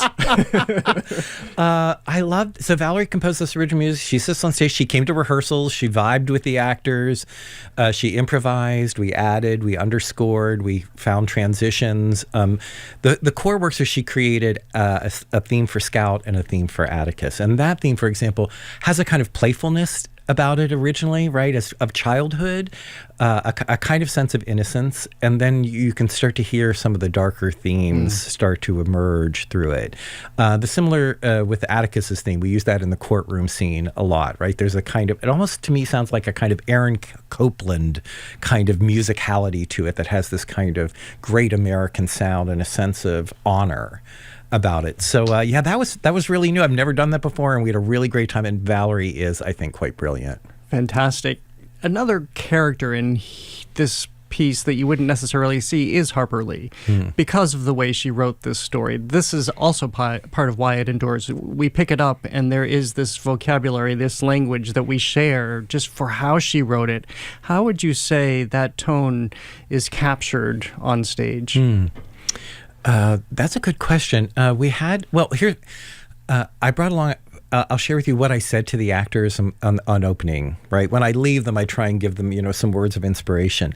And I said to them, you're not merely performing lines written by Harper Lee. You're tending a small, stubborn flame, one that first flickered to life in Monroeville, Alabama, where she's from, and found its way into the wide world. It's a flame made of conscience, of childhood wonder, of the hard and holy work of standing upright when the ground beneath you shakes. Remember that these characters are not monuments, they're just ordinary folk. They breathe, they falter, they hope. They are capable of small meanness and astonishing mercy, sometimes in the same breath. Play them with that understanding. A villain seldom knows he is one, and a hero doesn't often feel heroic. Truth lives in the spaces between certainty and doubt. And we have a big cast. It's 18 people plus Valerie on stage. And so we had a sense of community. We had a sense of just folks and lots of different. We have the children who have their truths and their experiences. We have people in their 60s and 70s and their experiences and their truths and our understandings of America and small town life and justice and decency. Like a lot of it came back to that year. We kept asking ourselves, like, what is the source of decency? How is it taught? How is a moral consciousness developed? How do we develop empathy? And why is empathy so essential to society and to justice and to civilization? So that kind of, we're just folk. I think Scout says that. I've been thinking there's just one kind of folks. That's what she says, right? Ugh. It's always so great to speak with you. You're such a terrific director. Thank you so much for being here today. Hey, my pleasure, Jared. Come see To Kill a Mockingbird. Oh, God, it's a joy. It's been a joy to live inside that novel for a month. I can't tell you, it's been magical. Yeah, that's a privilege to be able to live inside that novel. It really is. Scott Edmiston is the director of To Kill a Mockingbird, now on stage at the Umbrella Arts Center in Concord through March 22nd. To learn more, go to the Umbrella Arts Center website. Well, coming up, Placement Proximity Play. Julia Swanson examines two recent and major public art initiatives, Winteractive and the Boston Public Art Triennial, and explains what makes public art experience click. She's next on the Culture Show. Stay with us.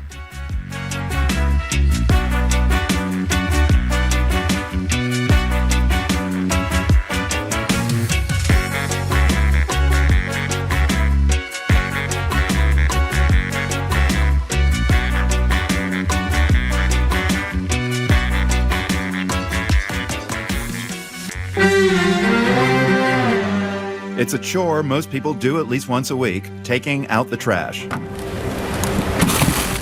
In South Korea, food waste is collected separately from other household trash so it can be recycled, which means less greenhouse gas from food rotting in landfills. A new program in Korea aims to reduce food waste even further. That's next time on The World. This afternoon at 3, here on GBH News 89.7. Our programs are made possible thanks to you. And MIT Federal Credit Union. Their mortgages are built around their members with personalized guidance. Memberships open to the public. More at mitfcu.org. Federally insured by NCUA, NMLS number 39923. Support for GBH comes from you and the law firm of McLean Middleton. We represent middle market businesses, the kind of businesses that you see every day out in your community. John Colucci, Managing Director. It's very worthwhile to sponsor GBH for a number of reasons. You know, it helps us to tangibly show how we care about the community and want the community to prosper. To learn how GBH can benefit your business, visit gbh.org/sponsorship.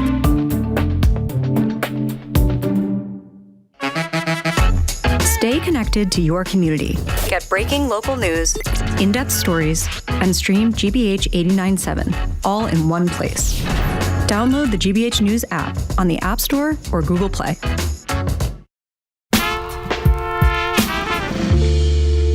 I'm Jared Bowen. Welcome back to The Culture Show. We're live on 89.7 and streaming on the GBH News YouTube channel. It's time for our public service arts announcement with an alert about public art hiding in plain sight. Today we're looking at why some installations spark curiosity and connection and others leave us cold as Boston rolls out large-scale projects like Winteractive and the Boston Public Art Triennial. Joining us as our guide is Culture Show contributor Julia Swanson. She's a multidisciplinary artist and award-winning photographer who created the Art Walk Project, a series of self-guided micro-tours of art across Greater Boston. Welcome back to the show. Great to see you as always. Great to see you too, Jared. Well, we have had these two major public art initiatives back to back. We spent a lot of time talking in 2025 about the Boston Public Art Triennial, which was spread all across the city and featured an international and local array of artists. And then Winteractive, which we've also talked about on the show, which has partnered with Canada, people who know how to liven up winter in really great, colorful ways for public art all around downtown Boston. And you decided to do what in regard to both of those initiatives? Well, I explored both of them pretty good amount of detail. I also worked to an extent with the Triennial to create some activities for them for one of their activations. And so the Winteractive is a little different because it exists outside in cold weather. So it's a challenge sometimes for all of us to be a little more motivated to get out there. And it brings a different type of engagement. For me, it was the Winteractive is more about play than I feel like it is about public art. But I think that brings its own sense of joy with it, where sometimes because the city is so busy and so crowded in the summer, you're busy going from one thing to the other. There isn't as much room to explore. And if you have the motivation and the impulse to go outside, and you go outside and you see some of these things that are asking you to wind a crank or investigate something or make things light up and see what happens, I think that is really, it does bring a bit of joy. It does bring a bit of fun back into the landscape. Well, before we start to get into some of the nitty-gritty of your observations about what works, what might not work, the Boston Public Art Triennial happened from spring until October, so a very different time of year. How did you look at the overall feel and in the impressions that installation left? And we should point out that was both inside and in some cases, like the Boston Public Library, inside. Yes. So a lot of the art was outside, and then they had pieces that were specifically intended to be inside. And I think, like most people, I wasn't exactly sure what it was going to be when they put it up. And so I was very curious to just sort of wander and explore and see what I found. And what I really enjoyed about the Triennial is that all of the pieces that I saw really fell within under this umbrella of a theme that they had, where they were really connecting communities through different types of conversations and different layers of history and different types of mediums. And they were really creating this dialogue that expanded across the entire Triennial. And now the Triennial itself was in in multiple neighborhoods. So it wasn't all in one small area. So you did have to sort of make that extra effort to go a little bit farther out, or I guess we talked about some pieces in the Charlestown Naval Shipyard. And so you did have to go sort of explore and look for those. And I think that with a lot of public art, particularly with a curated experience such as this, that is part of the experience. It is that sort of searching and meandering and wandering and discovery. And I really felt like that, although in some instances it was a little frustrating because you really couldn't go from one end of the triennial all the way to the other because it was a far distance. You could just split it up over a few days, or you could take a few things here and there and go and explore them and really just sort of think about what you saw and how it sort of wrapped itself into your life and reflect on what it meant for you in that moment. And I think that was really one of its most amazing strengths. Should public art in that context, should it be more clustered together? Should it be, I guess, more adjacent to walking into a museum gallery where you can make those pretty quick comparisons, or is that not necessary for public art? I mean, I don't think it's necessary, but I do think it depends on the type of experience you're trying to curate. And I think in that respect, depending on when you curate the experience for, you may want to have it closer. Or if they're large pieces that require room to breathe and where a lot of people might be interested in them, maybe you want to give more space so there's more room for people to gather and talk and for the experience to sort of naturally evolve. There's really no one way to do it. People often come away from experiences like that thinking, well, that one I really didn't like, this one I loved, and that one I didn't get at all. Should that be the case? Or should they strive for people liking everything? I don't think it matters if people like everything. I mean, I think that's probably one of the strengths of art. You don't have to like everything. I mean, I don't like everything I see, but that doesn't mean I don't come away from it with a sense of, why didn't I like that? And that really is what you need to ask yourself. Why did I like it? And if you can come up with a why, then you're already starting to understand more about the piece itself. So I think that, there's no reason to make art for everybody. Make art for the people who like it, and maybe you'll bring a few new people along. When does it challenge you? Because I've talked about this sometimes, that Louise Nevelson is an artist I could never understand. And if people might be familiar with her work if they aren't already, she would often work in all white or all black. She would disassemble chairs and tables and whatever she could find. She's somebody who was working from the 1920s and up until I believe she died in the early 1980s. She was finding anything at hand to make these sculptures, and I never understood it. This big mass of black until one day, and I actively did not like her work for a long time, until one day everything changed for me. And that, to me, was one of the most extraordinary art experiences I ever had, was to go from intensely disliking something to probably her being one of my favorite, if not favorite, artists at this point. What do you find when there's a piece that you don't like? And do you find that drive to maybe understand or get yourself there? Sometimes. I mean, I don't really stress out about it. If I have like a really averse reaction to it. Did I suggest I was stressing out about it? No, I mean, but like sometimes I feel like I should really try to appreciate this. And sometimes you can just in the moment be like, oh, you know what? I really actually did like this part. But if I really feel averse to it, I don't worry about it. I step away. Sometimes I'll take a picture so I can remember, like, I need to come back and look at this, or maybe I'll think about it a little while and I'll change my mind. And sometimes I do, and sometimes I'm like, not for me. If it's nagging at you and you go back to your camera, yeah, that's probably a reason. Yeah. Well, let's talk about the engagement and interactivity and where that comes into, maybe literally, pun intended, play for you as you're experiencing public art. I mean, I think that to a certain degree, I really want to be engaged with public art. And I think that's one of the strengths of public art, that it can engage you on an everyday level and on whatever level you're able to engage with it on. I like the idea of art being available for you to play with, either just through subject matter, through exposition, or because it's designed to be playful. But that doesn't mean it has to be. I think that, sometimes we take art so seriously that we forget that art can be playful. It can be fun. It can be weird and whimsical and awkward. And I think that, being able to see different types of art that do all of these different things, it really just helps us expand our minds. It helps us sort of expand who we are in the course of a day as well. Because I will be honest, sometimes you need to see something really silly after like a tough day. Well, as you're saying this, we're looking at images that you took of Winteractive in downtown Boston. And people can see those images on our GBH News YouTube channel where we're streaming. How did you find an exceptional sense of play this year in this third iteration of Winteractive? Yeah, I mean, I guess I kind of struggled with myself to feel that the Winteractive was art more than it was play. So I kind of approached it from this idea of like, well, it is play, and if it's play, then this is a really well done experience. Because we should explain, for instance, for people who aren't able to see our stream right now, you have a building where major tentacles are coming out of the building as if it has just been consumed from within, or you find big googly eyes on a building. But then more serious pieces, like an AI-generated piece of art where we find actual sculptures of a mass of humanity, people looking down at their phones, which is basically so much of what we see going around in real life now. You look up and everybody else is looking down. And that's probably my favorite piece. It's Artificial Humans by Atelier Haute Cuisine.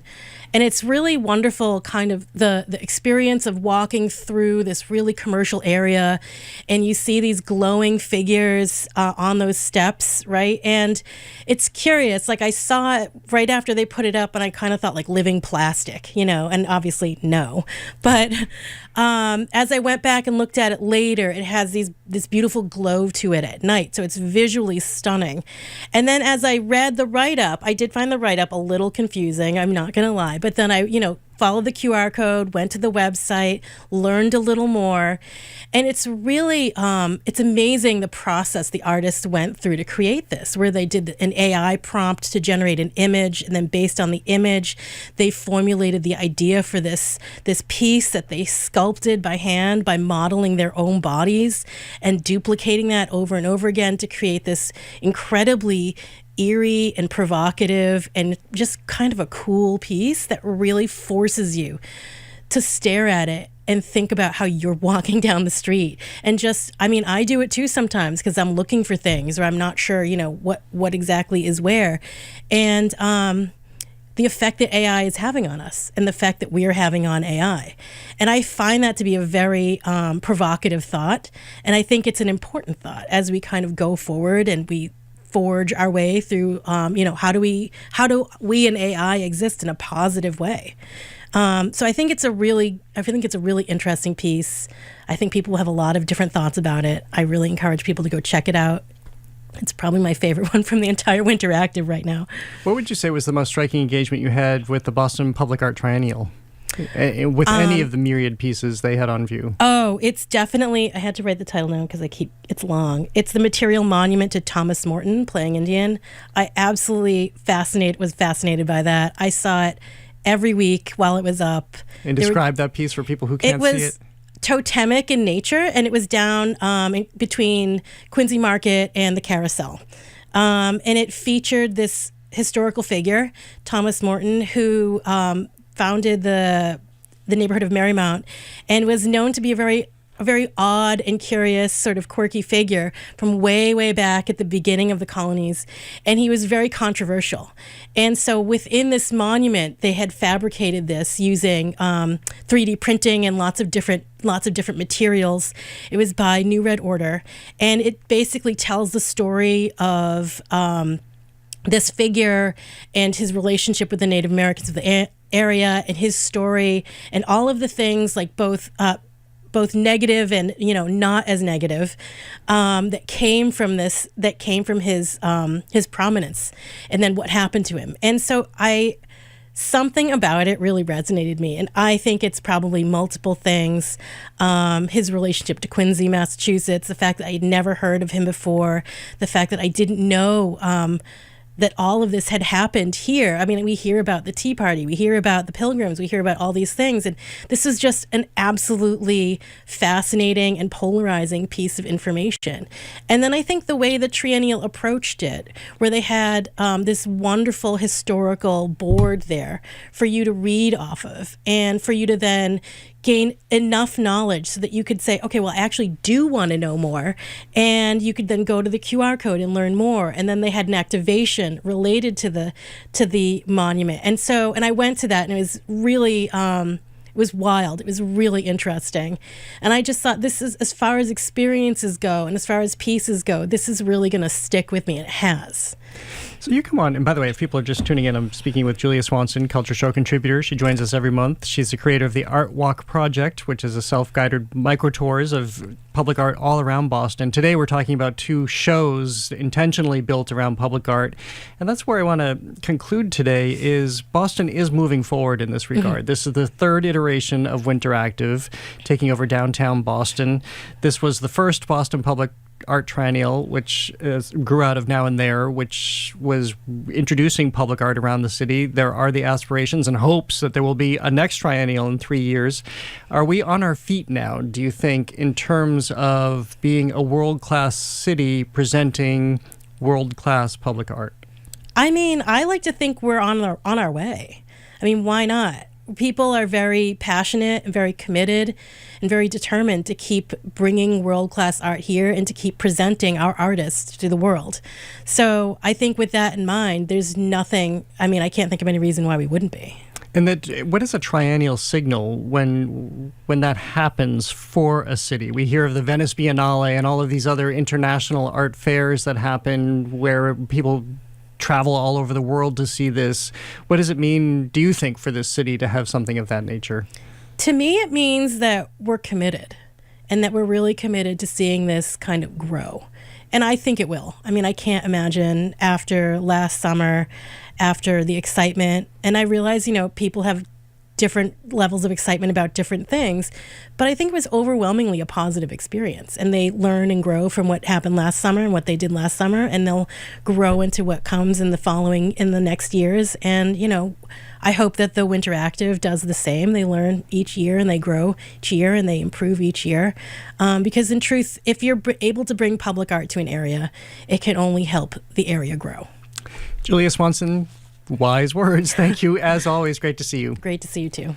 Julia Swanson is a Culture Show contributor who joins us every month. She's a multidisciplinary artist and award-winning photographer who is the creator of the Art Walk Project, a series of self-guided micro-tours, which you can download her public art maps by going to the artwalkproject.com. Well, thank you for listening to another edition of The Culture Show. Tune in tomorrow for our Arts and Culture Week in Review. Because of technical upgrades to our BPL studio, we will not be there tomorrow. But back here in our Brighton studio, we'll talk about the cultural impact and losses with war underway in Iran and beyond, plus the backlash to the big ballroom in Washington and the urn that will play your favorite music for the rest of your afterlife. The Culture Show crew is Max Chow-Gillette, Kate Dellis, Chelsea Mers. Our engineer is Bill Piacatelli. Our intern is Anna Hu. Brad Lewis produced today's YouTube live stream. If you ever miss us here in the radio, you can keep up with all things arts and culture by way of the Culture Show podcast, wherever you get your podcasts. I'm Jared Bowen. Have a great day.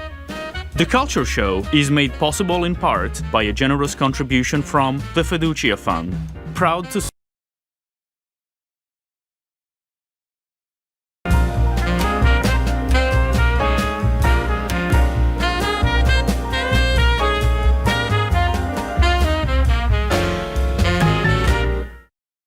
Spend your afternoon with us. Stay with us for GBH's All Things Considered at 4 and Marketplace at 6:30. But first, the world. A global view of today's headlines from the World Newsroom, right here on GBH 89.7. Support for our programs comes from you. And Boston Lyric Opera, presenting Mahler's Song of the Earth, a staged production that fuses symphony and theater, featuring Rhianne Bryce Davis and more, March 20th through 29th at the Opera and Community Studios. Tickets at blo.org.